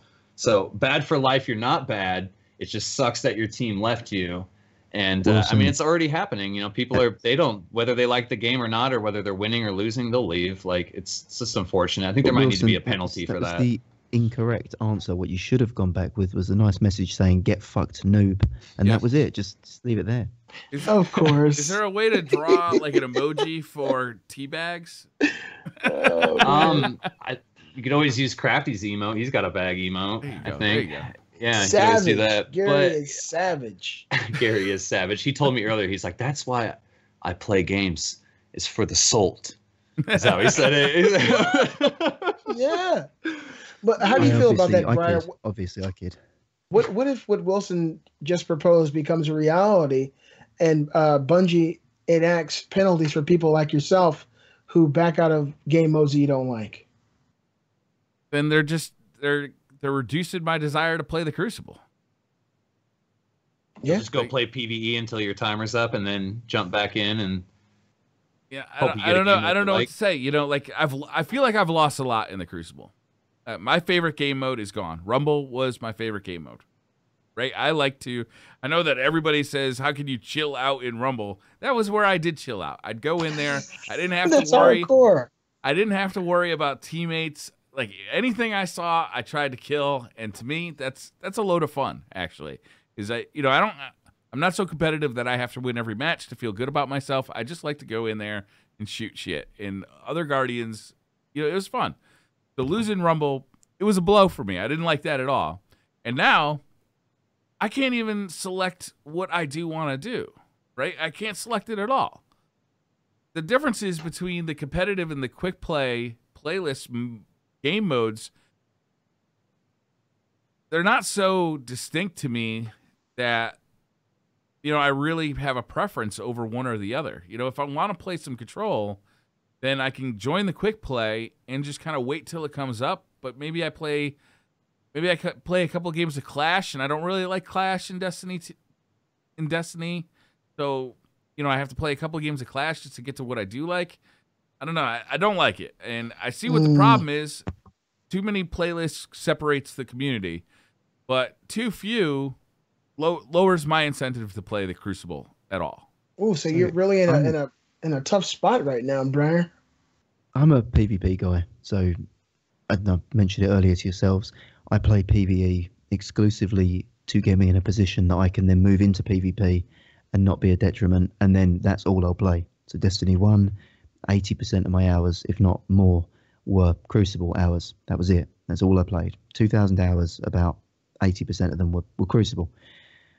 The state of the Crucible at the moment, how it's been implemented, what we've got, the maps that we have, the 4v4 only game modes, I don't find much incentive for me to go into it and play it for an extended period of time, which is sad. The loot pool is limited in Crucible in comparison with what I can get from PvE, more broad brush. There's no ranking system, there's no private matches, there's no seasons, and my second point on this is that I feel like we have not had the PvP system of Destiny 2 implemented yet. I feel like what we've got here is a placeholder or a pilot for what they're going to have, and I feel like the Osiris DLC, which is now confirmed to be coming in December, and the Trials of Osiris, or Trials of the Nine, whatever it is, which is starting this weekend, is going to be introducing the full fat PvP experience. So I feel at the moment, yes, completely agree with you, Briar. The PvP is bare bones. Play it if you're absolutely crazy about it, but really, I don't think it's been launched yet. I feel it's a soft launch for the PvP. You think that the PvP will be available this weekend, their full-fledged version? It is. It's confirmed. Trials of the Nine starts on, was it Friday? All right, so this is a little confusing, Beastly. Trials of the Nine is the game mode that is kind of like a replacement for Trials of Osiris that was in Destiny 1. Mm-hmm. But there's also an Osiris DLC coming in December. So it's a little like this. It's confusing if you're like looking at this from the surface and you're not ultra familiar with the context of everything. So when we go in next weekend, we'll be playing Trials of the Nine, which is like Trials of Osiris but a different game mode,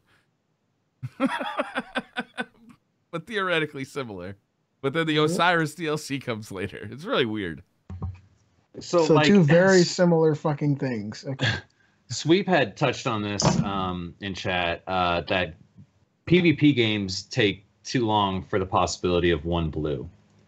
Whereas if you're, and I know that they want you, the main story is where the bulk of your content is, and they want you to be doing a lot of that stuff. But I mean, I was bitching about it last night.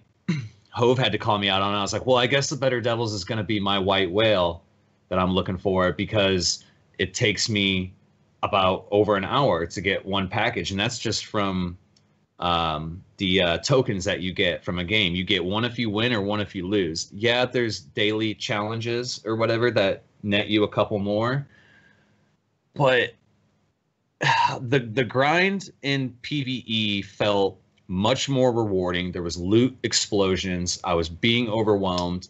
In PvP, yeah, you get a chance of an end game drop, but if you're like me, dude, it was nothing but armor. And I was at the end of I was like, okay, I've been playing PvP all day.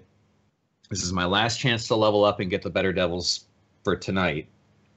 And I got it, and I was super stoked, and I'm even more excited to go back into PvP and play with it. But I feel like the amount of PvP rewards that you get is such more of an unenjoyable grind, because that's the only way that you can get that Better Devils is through PvP. How long were you in PvP in order to get it?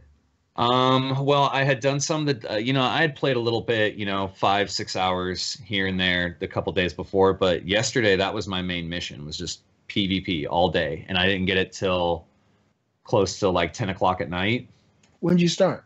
I want to say like I started with some PvE in the early morning. I'd say like early afternoon, maybe around like 2 or 3. Didn't get it till about 10, and that was the only weapon PvP that I had gotten to drop all day. In 7 or 8 hours. That's nothing, Beasley. Listen, I can tell you stories, Beasley. In year 2, I spent all of year 2, the entire sniper rifle meta, without a 1,000-yard stare. The sniper rifle of year 2, or a longbow synthesis with a good roll on it. There were 2 meta sniper rifles, and they just eluded me for a year. I had them in both. year 3, the party crasher suddenly became the meta weapon, right? It was everybody running around with party crashers. 6 months, motherfucker. Took me 6 months to get a fucking party crasher. Like a month later, they as nerfed much it. as you play? That's crazy. A month later, they fucking nerfed it. 7 I'm hours. sitting ain't here bad. bitching about the whole point of the story. Hold on. It took you 6 months to get it. You finally get it, then they nerfed it a month later? Yeah, that's the story with me with like Black That's Hammer fucking and awesome, stuff from bro. Crota. It's pretty savage. But I'm complaining about it, and Hove had called me out on this. He goes, I was like, well, I guess this is going to be my white whale. And he goes, you've been playing the game for 3 days. You know what I mean? So like he kind of put me in check there. But then it kind of made me realize maybe it's not the grind for the reward itself. It's that there aren't enough rewards to feel like you have a chance of getting this weapon. There's many times that I go to the gunsmith and preview the weapons that you can get. And I'm like, I don't have that one. I don't have that one. And a couple more engrams later, I'll have one of them. I definitely didn't feel that way with PvP. I felt like, well, shit, I got to level up. Let's pray to RNGesus that I get something that isn't a complete pile of shit, AKA anything but the better devils. Because that's all I wanted at that point. Is that when you do get that better devils, you don't get a shitty roll, right? That's true. How many IS Lunas did you get that were just absolute garbage? Only one. Fucker. Only I one. mean, you guys have been screwed over thoroughly by Destiny over the last 3 years. You guys may know that I play World of Warcraft, still do, on occasion. Not so much since D2 release, but I'll be dipping back in for the 7.3 patch.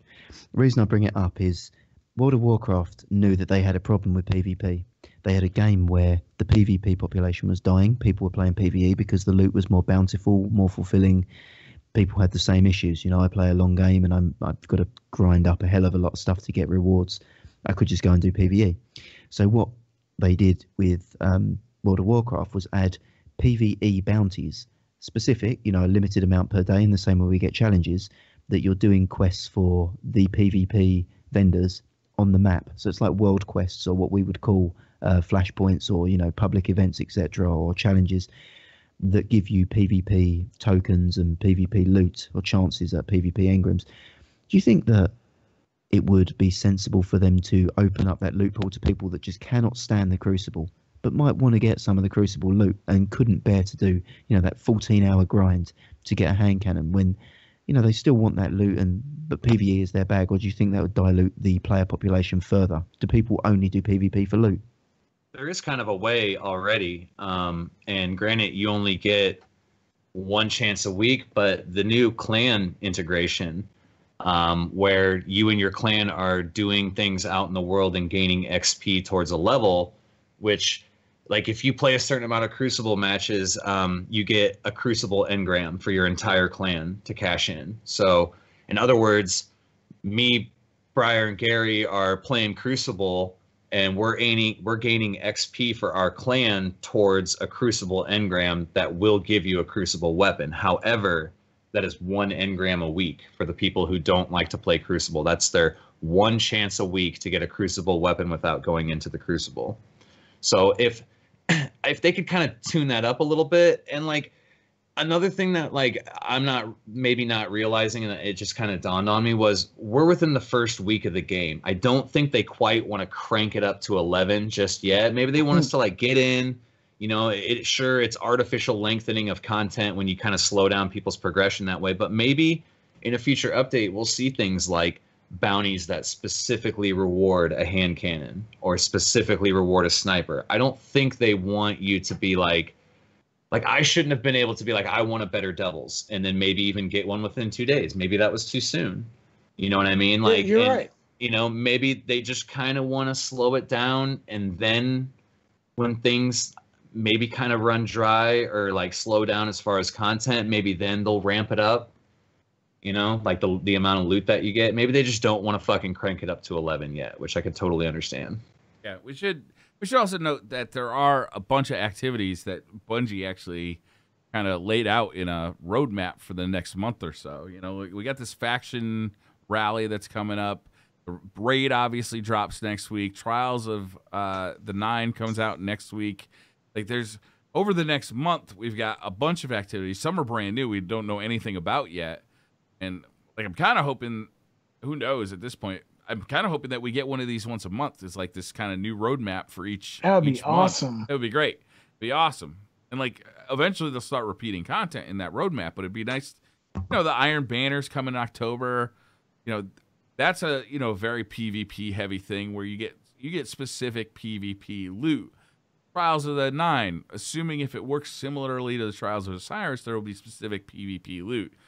But I kind of like your idea, Gary, where, you know, maybe there is a way to get that PvP loot without necessarily having to go into the Crucible if you're really just not a Crucible player, because there always will be specific Crucible loot, right? The Trials of Osiris, that stuff was very desirable. Even a lot of the Iron Banner gear over the years was very desirable. A lot of people grinded hard at the Iron Banner, especially in year 1. It'd be very difficult. So I wouldn't mind if all of a sudden, you know, Better Devils, there's some other way to get it. Yeah, I mean, and it could go both ways. You know, it might be people that are exceptionally good at PvP, but hate the PvE experience. If you're, you know, the equivalent of the Lighthouse chest in Destiny 2, if that had one piece of raid gear from the new raid that was in that, if you went, I don't know if raid gear is the right example there. Oh, top end PvE gear then. You know, something that was exclusive that was difficult to get. Because I mean, getting flawless is pretty equivalent, I'd say, to clearing a boss of a raid. For sure, somewhere in for there. sure. But like at the very top end, I'd want to keep it exclusive to that specific content, right? Is I would not want Trials of the 9 gear dropping in PvE. I wouldn't want Iron Banner gear dropping in PvE. Yeah. And I wouldn't want raid gear dropping in PvP, no matter what. Like the It very dilutes top the end. need for that stuff. Yeah, maybe for those top tier things, like I like looking at a Guardian and going, like, knowing what he did to achieve I that. know, yeah, you went There's through certain hell to do that. There's certain things, like they're not going to look at me and be like, oh, he's got a Better Devils. He must have grinded his dick off the other night for it. You know what I mean? Like, they're going to just assume that it dropped at the end of a game or whatever. Whereas, like, you saw someone with like an Adept Blind Perdition and it was gold.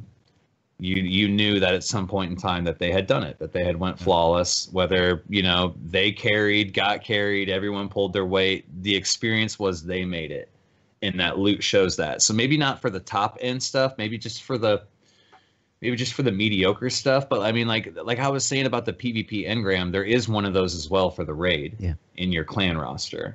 Yeah. Another thing too, we're talking about the amount of loot and like how there is a lot, but in some places we want more. Some of those clan rewards, when you get to a certain level, man, it looks like it's going to turn the loot up. Like it was saying, chances of more engrams from pretty much any activity you can think of. So maybe we're just not seeing that yet. You know, maybe it's early judgment of mine to be like, they need to kick it up. Very early to be talking about any kind of end game or reward system, because we're first of all, we're in a soft cap, right?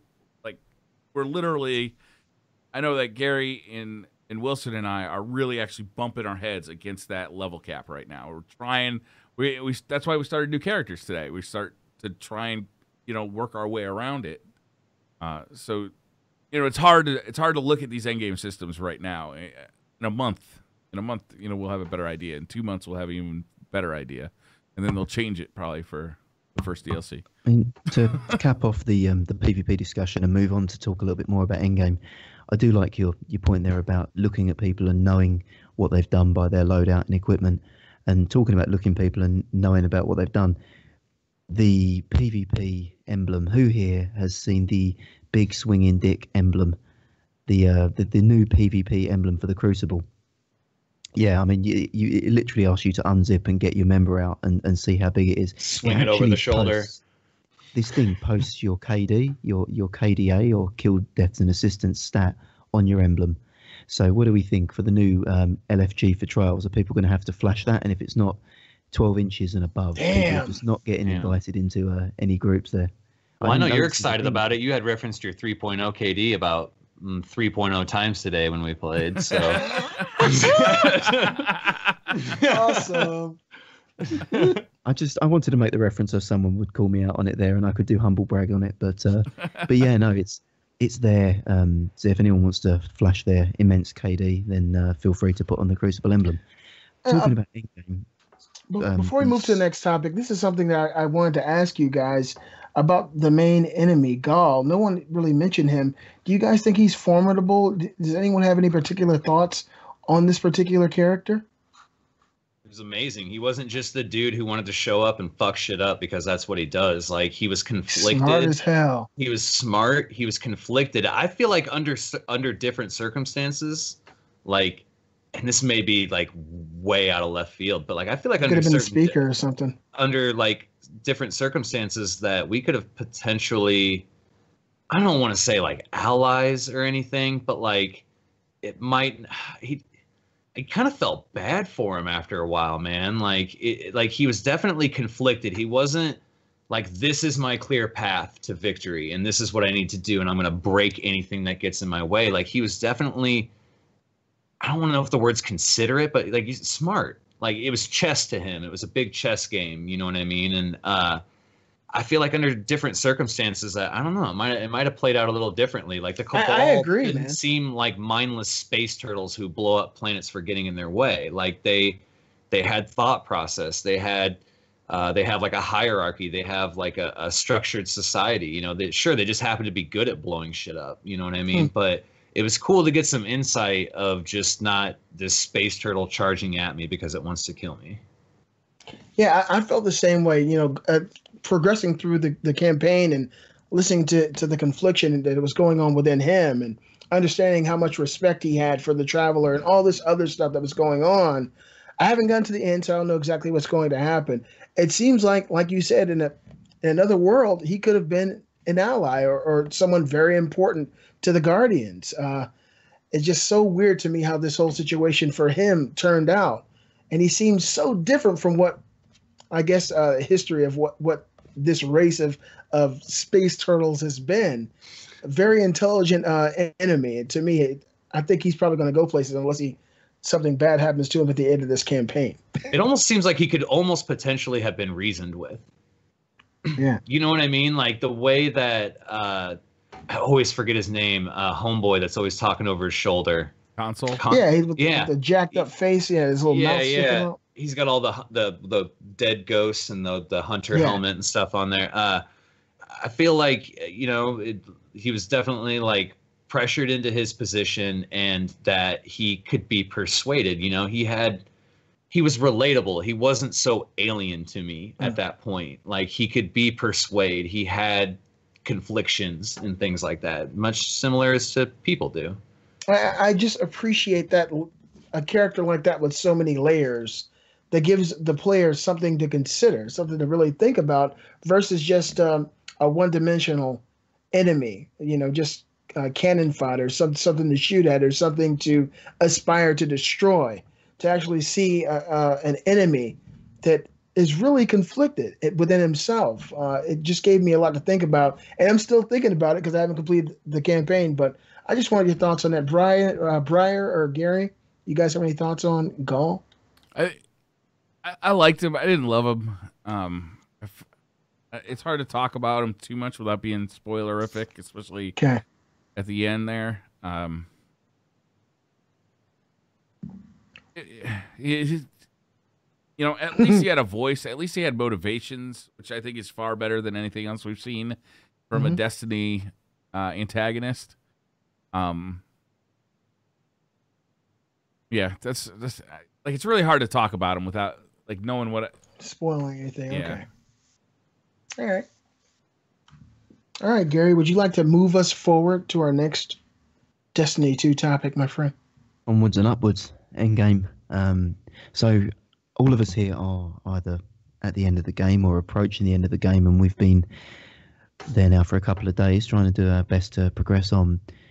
Is it still fun after you've done it all once? And that's the question that I've got, because in Destiny 1 we had the Strike playlist, and the Strike playlist was really your go-to place if you wanted a PvE, your Nightfall, your Heroic Daily, and sat in the Strike playlist with 3 buddies and you ran through 8 strikes or whatever we had, 9 strikes, sort of cycling through them.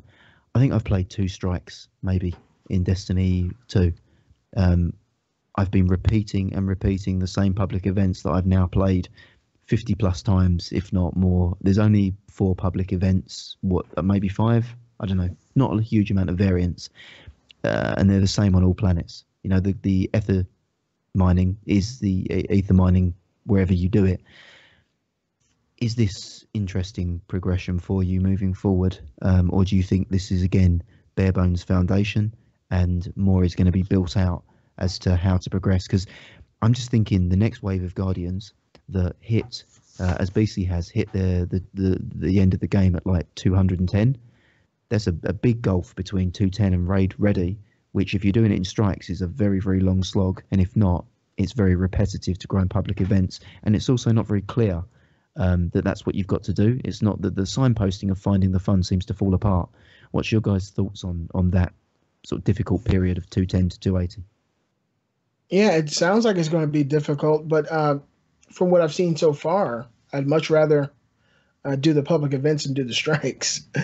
Strikes are very time consuming, and for the most part, you'd be very lucky if you get the loot that you need to actually hit that raid ready mark. And from what I've seen, I got my first exotic and legendary Ingrams from actually doing public events. And that's that moment where you scream, you're like, holy shit. Yeah, I mean, so excited. And, I actually got that there. And so I would much rather stick with these type of events that take 10 minutes, and you can run from planet to planet doing them all day long.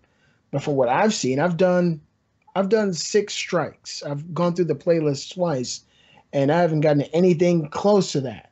So I would definitely, and yeah, it is. If you say it's only like 5 or 6 right now, that's pretty damn repetitive. But I guess it's an ends to the means, a means to the end. If you want that loot, strikes need a loot upgrade. They need a higher percentage chance of getting legendaries, higher percentage chance of getting exotics. Players are going to go to where, especially right now, where they're going to get the most loot the fastest, because that's the situation that Bungie presents us with. If you want to go into the raid next week, you got to grind as hard as you can, as fast as you can. Right now, the fastest way to level up is by going into patrols and doing public events. Because you're hitting a bunch of different things. You've got a chance to get engrams from doing the public event itself. You're also earning planetary reps, so that you got a chance to get, or you're going to earn engrams from doing that. You're earning gunsmith reps, so you got a chance to get engrams from that, or you're gonna get engrams for that. So like, there's the public events is just hitting it's hitting the sweet spot right now for how to get loot the fastest, because it's just right there. Strikes, it's just a slower progression system. The strikes they built out are fucking phenomenal. Yes, and I can't wait to actually, have some more time to spend in there. And if they do make it a more rewarding experience, then there will be more reasons to just go in and grind that playlist if you're a PvE guy. But you've also got, the adventures on the side. You've got the dailies. You've got, you get the dailies for each planet. You get the weeklies kind of for all your activities. So, like, as long as they keep making that stuff very rewarding, and they kind of change the targets, if next week the strikes become a very rewarding way of doing it, if they could change where the most rewarding place is week to week, then the variety of grinding in PvE will change, and I think that could add to the length of time that people enjoy Destiny for. Yeah, that will change the repetitive nature of what you've got to do as far as your grind. Because I would much rather play through a strike than do a public event. I enjoy that scenario, the way they built it up, and the places you I go. actually The like things the that public you events see. right now, Beasley. One of the things I like about public events is it's so fucking random. You got blueberries coming out of nowhere. You know, you're trying to communicate. If you're alone, you're trying to like get the heroic version of the public event to trigger. And meanwhile, you got a blueberry killing everything in sight with his super before you can kill the fucking fallen lunchbox. It's fucking craziness. Plus, I don't know. Like right now, I'm really enjoying public events. You know, it's the new for me. So Public you events gotta, are super fun. if you And- open a public event singly, it triggers heroics. Because I haven't been alone yet. My wife's been with me the No, whole so time. there's certain activities for every public event that you could do that will trigger a heroic mode of the public event. So for the glimmer farming one, for instance, there's these little boxes. Gary called them the fallen lunchbox. I just thought that was perfect. That spawns in, and if you blow that up, you gotta blow 3 of those up. So every time that glimmer farm moves, you know, the glimmer it moves 3 times. You gotta blow it up each time. If you blow it up, it triggers the heroic version of that, and the amount of loot that drops is basically doubled. So instead of getting a chance at 1 engram, you get a chance at 2 engrams. My So it's God. worth doing. But if you're with a bunch of blueberries who don't know to do that, and they're just killing all the enemies before you can blow up that lunchbox, because the lunchbox has huge amounts of health, right? Like if it might take you, I don't know, 5 clips of primary ammo to blow that thing up if you're the only one working on it. Meanwhile, you got some idiot pole dancer coming in and just wiping out all the fallen that are there, and everything And it triggers despawns something and moves else, to yeah. the next spot, and so you never have a chance to do that heroic event. He thinks he's helping. That's does. the funny part. He comes in and he's like, with this pole dance, and he's Look like, at me, I'm a pole dancer. he's waiting for everyone to be like, yeah, good job, and everyone's like, dude, like we could have got more loot. But Right.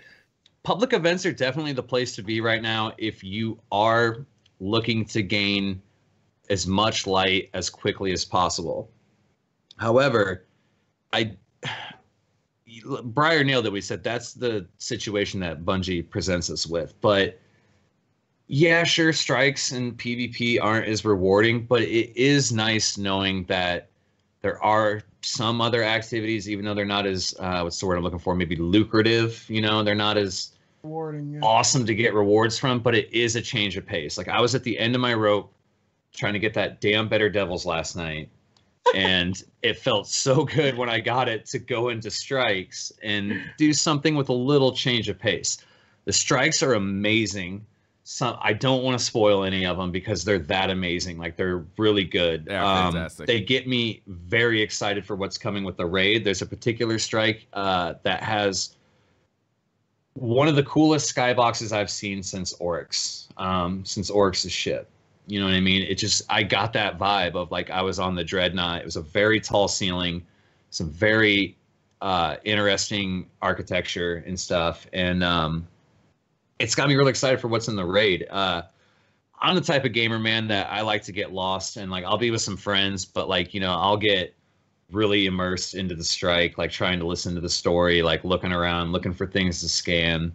I felt like they did a good job with that. As far as like end game goes, I feel like we're in a really weird end game position because it's not quite end game. We're kind of Like- I wouldn't even know if we're really mid game. Yeah, it is. It's a weird spot. I gotta say, the Nightfall though, they have made the Nightfall, in my opinion, stupendous.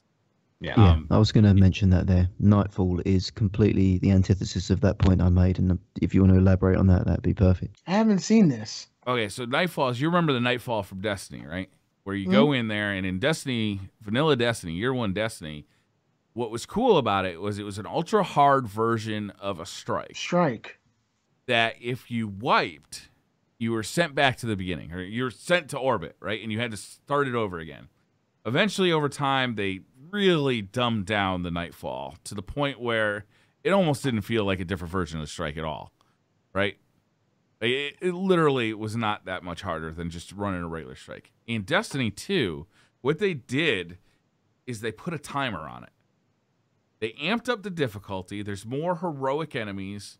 This week there's burns. We'll have to see what other modifiers pop up week to week. But they put a timer on it.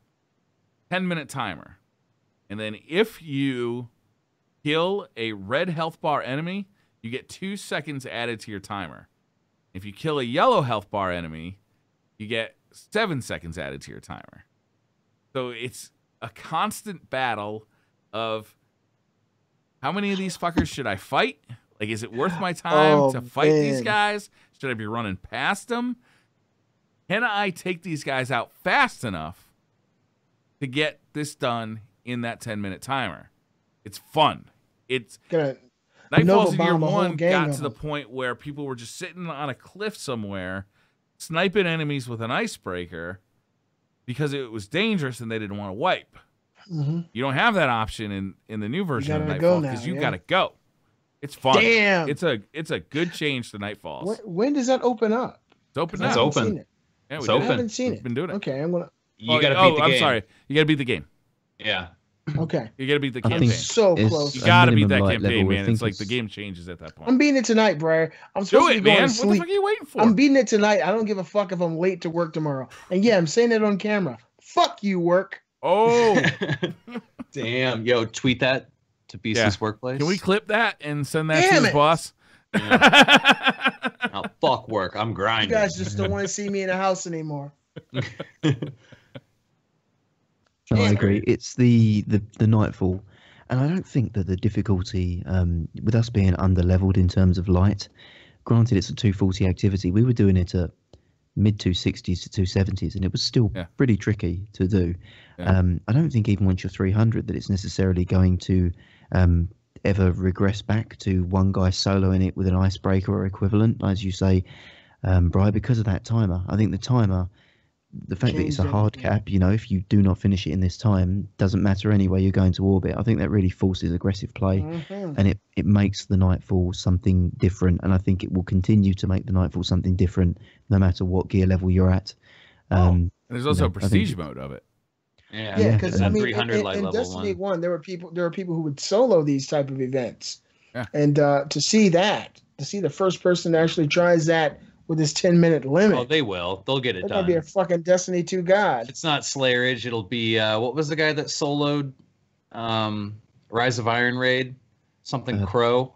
I think it was Briar Rabbit, maybe. Yeah, that's it. I was way off. Crow, I was way off animal. my animal Shit. spectrum there. Crow, Rabbit. Now, Somebody will do it, dude. before It'll happen. Before we leave, guys, because we're approaching our time, we didn't go through all the Destiny 2 goodness that we had listed for you guys, but Mr. Wilson here had a great topic that we all decided pre-show to cover before we left today. So would you like to get us started, Mr. Wilson? Yeah, man. I mean, it's a pretty basic, loose topic for the most part. We've all been putting some serious hours into this game, and some of us more than others. Just because somebody's put 40, 50 hours into it already doesn't mean that somebody prioritized family and work. And it doesn't mean that they haven't put a lot of their time into the game. So with that being said, I myself, when the game came out, did a 26 plus hour marathon grind of the game. So my question to you is, when the hell was the last time you did that for a game? And at age 30, it's getting tough, dude. 30 plus years old, man, it's getting tough, dude. When the hell was the last time you guys stayed up for a game like that? Well, let me just say it. By the time you hit 37, Wilson, you're going to think about that and say, maybe I'll just read stories to the kids and go lay down. Honestly, it's been a long time. Not many games come out that are like Destiny that require such a rabid response for you to level up as quickly as you can. To get to this certain point, there's new content coming in a week. This is kind of a seminal experience in the gaming world.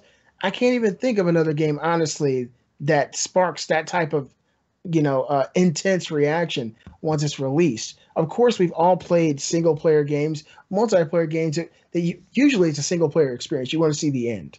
A game like The Last of Us 2 would probably get that kind of experience from me. I want to see the end.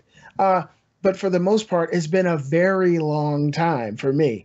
I can't even remember, honestly. Maybe Destiny 1 when it first came out. Me and my wife sat kind of like we did this weekend. We'll spend 20 hours together just going through the motions and enjoying and getting loot. But honestly, it sounds cliche. Destiny's the only game that I can recall in recent years that does that to people. Can you guys think of any game, barring maybe some PC offerings, that when it releases, it has rabid fans playing it for hours and hours and hours for days, like you, Wilson? I'm gonna take a guess for Gary here. I'm sorry, Gary. World of Warcraft. Close. Galgun, man. When they released the panty snapping marathon, I was there. 24 hours wasn't enough. That was it. Wife had to peel him away from it, dude. She had to put a password on the computer and limit his time. Like, no more panty snaps. I started getting RSI on my camera finger. I was clicking. There's never enough time in the day to snap schoolgirls' panties. Oh man! No, it was World of Warcraft. I think this is a bit of a red herring for MMOs. So if you've come from a PC MMO background, the 24-hour grind is just like a Friday night with some buddies and some pizza. Damn. That's just what you do. You play through the night and you grind on and you do what you do. So I've done that for many, many MMOs in recent history. But I think Blizzard games in general, or actually, say Blizzard games and MOBAs. So things like Dota for the Steam and League of Legends. People will play that for 72 hours and pass out and die. Damn. Those sorts of games are they not encourage, but I think they lend themselves well because there is no story. Like you mentioned, BC, that you play a story, but there's a finite end to that. A lot of the games that I chose to spend my childhood playing, or even recent years, there is no end to them. There's no end level. You can't get max level. You're playing it in infinity. That's it. And I think that's what lends itself to it. But for me, real answer, probably World of Warcraft was the last time I did a solid 24-hour grind. And that was when I was back in vanilla going for Grand Marshal, which was like a PvP title. And you were competing with every other player in the server. So it was who had most hours got the title. Who had the biggest WoW dick? Yeah. Wow. And mine was fucking Ron Jeremy style. It was a big swinging dick back then. I had hours. Has any that you can remember, Gary, has there been a console game like Destiny, which is now a PC game, that has elicited that kind of response from you? I can't remember anything on this level that got people so amped.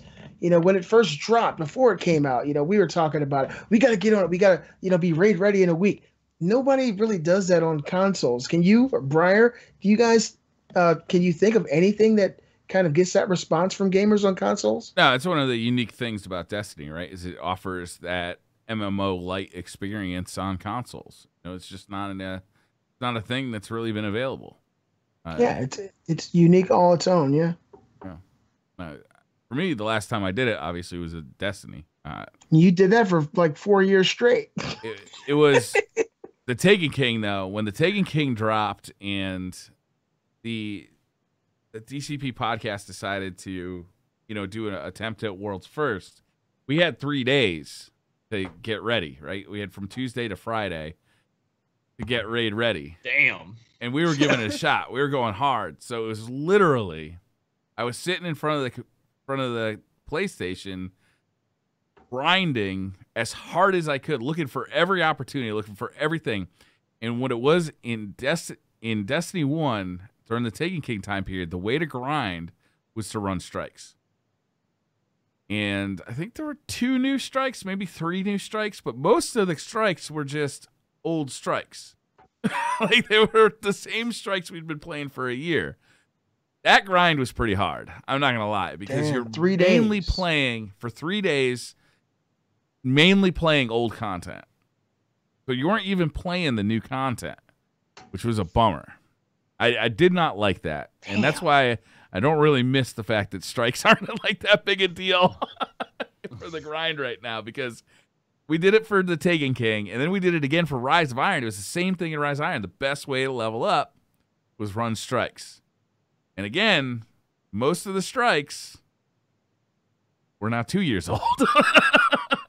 They were perfected now. Yeah, I do like the effort that they put in towards like kind of changing up some of the old ones in D1.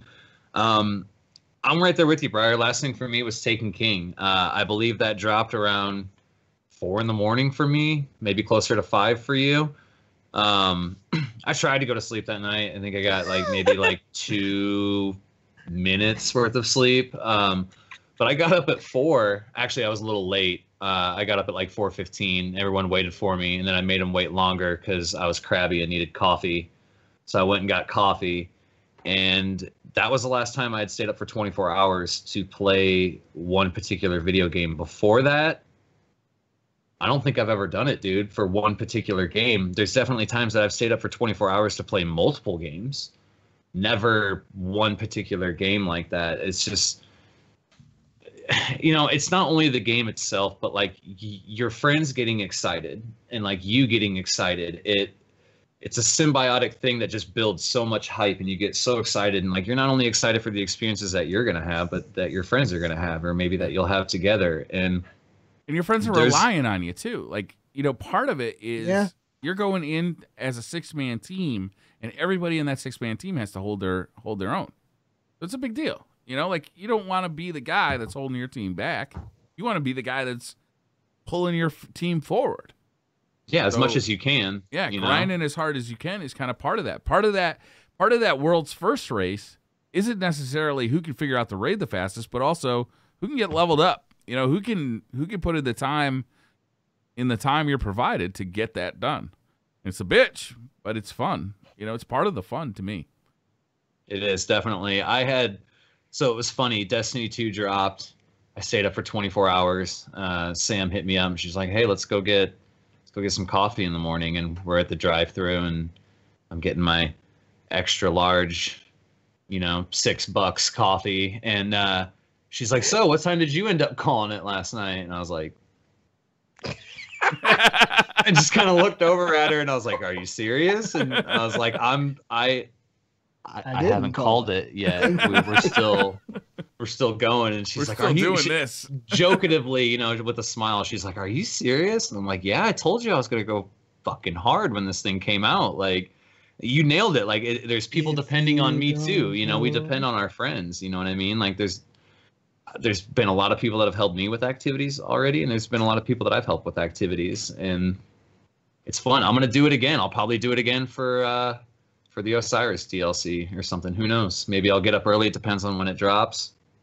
Oh, man, one of my favorite moments so far actually was there's a quest right now that you have to do the Nightfall even faster than that 10-minute timer, right? You got to have 5 minutes left on that timer to complete that quest. Yeah. What? Gary, how did we grind that for 2 hours, 3 hours? Something like that. We tried it with a friend of a friend, I think, an extended guy, and I think we were struggling because he hadn't got quite high enough light there. So best efforts, we were just, I think, like 45 seconds short. Really close. Really close. We grinded it.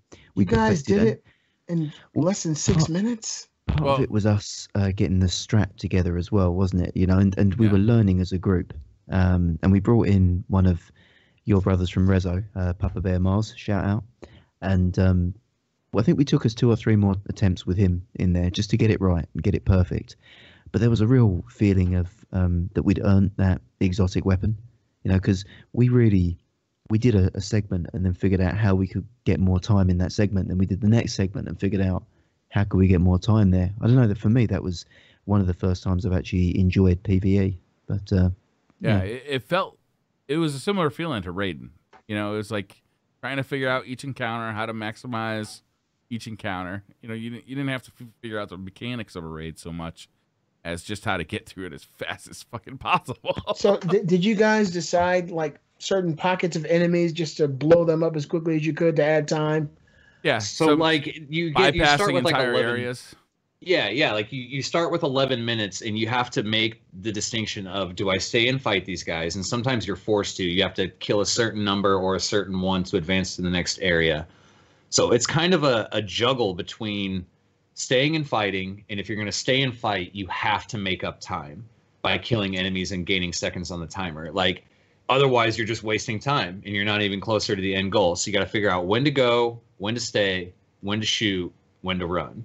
And it's like Briar said, it's not quite raid mechanics, but the feeling was there of like dire need to get through this and stay alive and not disappoint your fire team. You know, you don't want to be the guy that went down when solar burn pops up and you're the guy with all the solar. You know what I mean? Or you're the solar subclass. Yeah. You know, like, so the angst, the feeling of, oh shit, we gotta do this is definitely there. And I thought it was an amazing touch. I hope we see more stuff with a similar pattern or similar.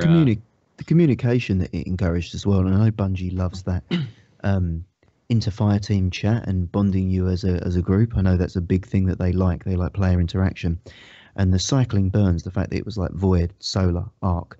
You were calling it out to each other. You were like, "I got this. I've got the Arc. You know, I'm going to go up and take them on." Like we were talking so much throughout that nightfall. There was a constant stream of communication. Whereas a lot of the time, when you're in a fire team in Destiny, you're just talking about the shit you watched on HBO last night. You know, it's not about the mission, but that was like focused talk, all of us relaying information. It was that felt like you know, an intense firefight in PUBG, to call it back. You know, where you're calling out every little thing that you see, and I haven't had that in Destiny for a long time, and that was really I think a good touch. Yeah, high octane. Losing the year one Nightfall was a blow. I thought they kind of ruined the Nightfall. I thought in year 2, and they really brought it back. You know, that's a fun thing now. I just wanted to say real quick, because Destiny 1, I had a lot of gripes with it, and who knows what's going to happen in the future with Destiny 2. But I've already put in close to 20 hours in this game, just going through the campaign. I played, you know, a handful of matches inside the Crucible, some strikes. I've gotten well over my money's worth here already. You know, I bought the deluxe edition. I paid $100 for it. But me and my wife have bonded over this game over a weekend, sitting side by side, having a fucking blast. And it's just so much more to come. I'm really excited for this year, Briar. I told you I was going to do this. I'm going to stick with Destiny 2 for a year. I said that on live TV too. So I'm really excited about it. And you know, at this point, I don't have any regrets. You know, Destiny 1, after I played it for, you know, a week or two, I was like, there's really nothing left to do here. I feel like I've already seen everything I wanted to see as far as the story, as far as the arc of my character. And on top of that, there's 2 other classes I've never tried. It leaps and bounds to me at this point beyond what Destiny 1 was. And I can't wait to see what they do next, man. Should we wrap this one up, guys? I think it's about time. I think we could go on all night. So we got to it. Yeah, we could talk about it all night, or we could play it all night. And everybody in the comments, let our friend Gary Diaz know how young he looks. I told him pre-show, I said, it's hard not to love you because you look like just a wholesome little boy. And I just watched Stephen King's It. He could have been a part of the cast. Wait. Can we pause that? Can we take a step back here? Put that one back. Hold up, rewind the track. Can chat confirm? Did Beastie just say he loves wholesome little boys? I think he just did. Pretty sure I raised 2 of them, Gary. You're a lovable young man, okay? You look like a young kid. And you know, I've kind of just recently went through something watching one of the best movies of the year. And you know, you could be a part of the Losers Club. You look like you're 12, man. The voice of an angel. You do. If angels talk, they probably talk just like you, Gary. Mm-hmm. And angels are some perverted bitches if they say anything like this. You got that right. Shit. Oh, side note, guys, if you guys haven't yet, and I'm not getting paid by Warner Brothers, go see Stephen King's It. The movie was unbelievable. It's a must-see for anyone who likes horror, coming-of-age stories, great writing, great casting, and Pennywise the Clown doing some stuff that you've never seen him do before. Rated R. I took my 4-year-old, my 7-year-old. Spinning dishes on the pole thing? How'd you know? You read the book. Do like 10 of them come out of one car? Ooh. No. He doesn't do that trick. But does he do like cartwheels? Like I've never seen him do cartwheels. No, he does. Can he paint a house? Can he paint my house? Does he ask you to smell the flower, and when you go in to smell it, he squeezes it and it shoots water out at you? That's the Joker. What a scamp! Okay, my bad. What's his opinion on wholesome little boys? Is that also consistent with yours? He absolutely loves wholesome little boys. He bites them, and I don't. So you take your pick, okay, Gary? Can confirm he will not bite your wholesome little boys. Just look at this smile and say it's not creepy, Gary. Oh my god. I think we need to wrap this up. All right, guys. Thank you so much for hanging out. Of course, if you prefer the audio version, we have it up on Podbean. We have it up on iTunes. You can watch the entire version on YouTube, either on Beastly Thoughts channel or on the Briar Rabbit channel. Of course, we record the show live at 6 p.m. Eastern Time every week over here on Twitch. Thank you all for hanging out. We're going to go play some more Destiny 2. We'll see you next week. Public events, baby.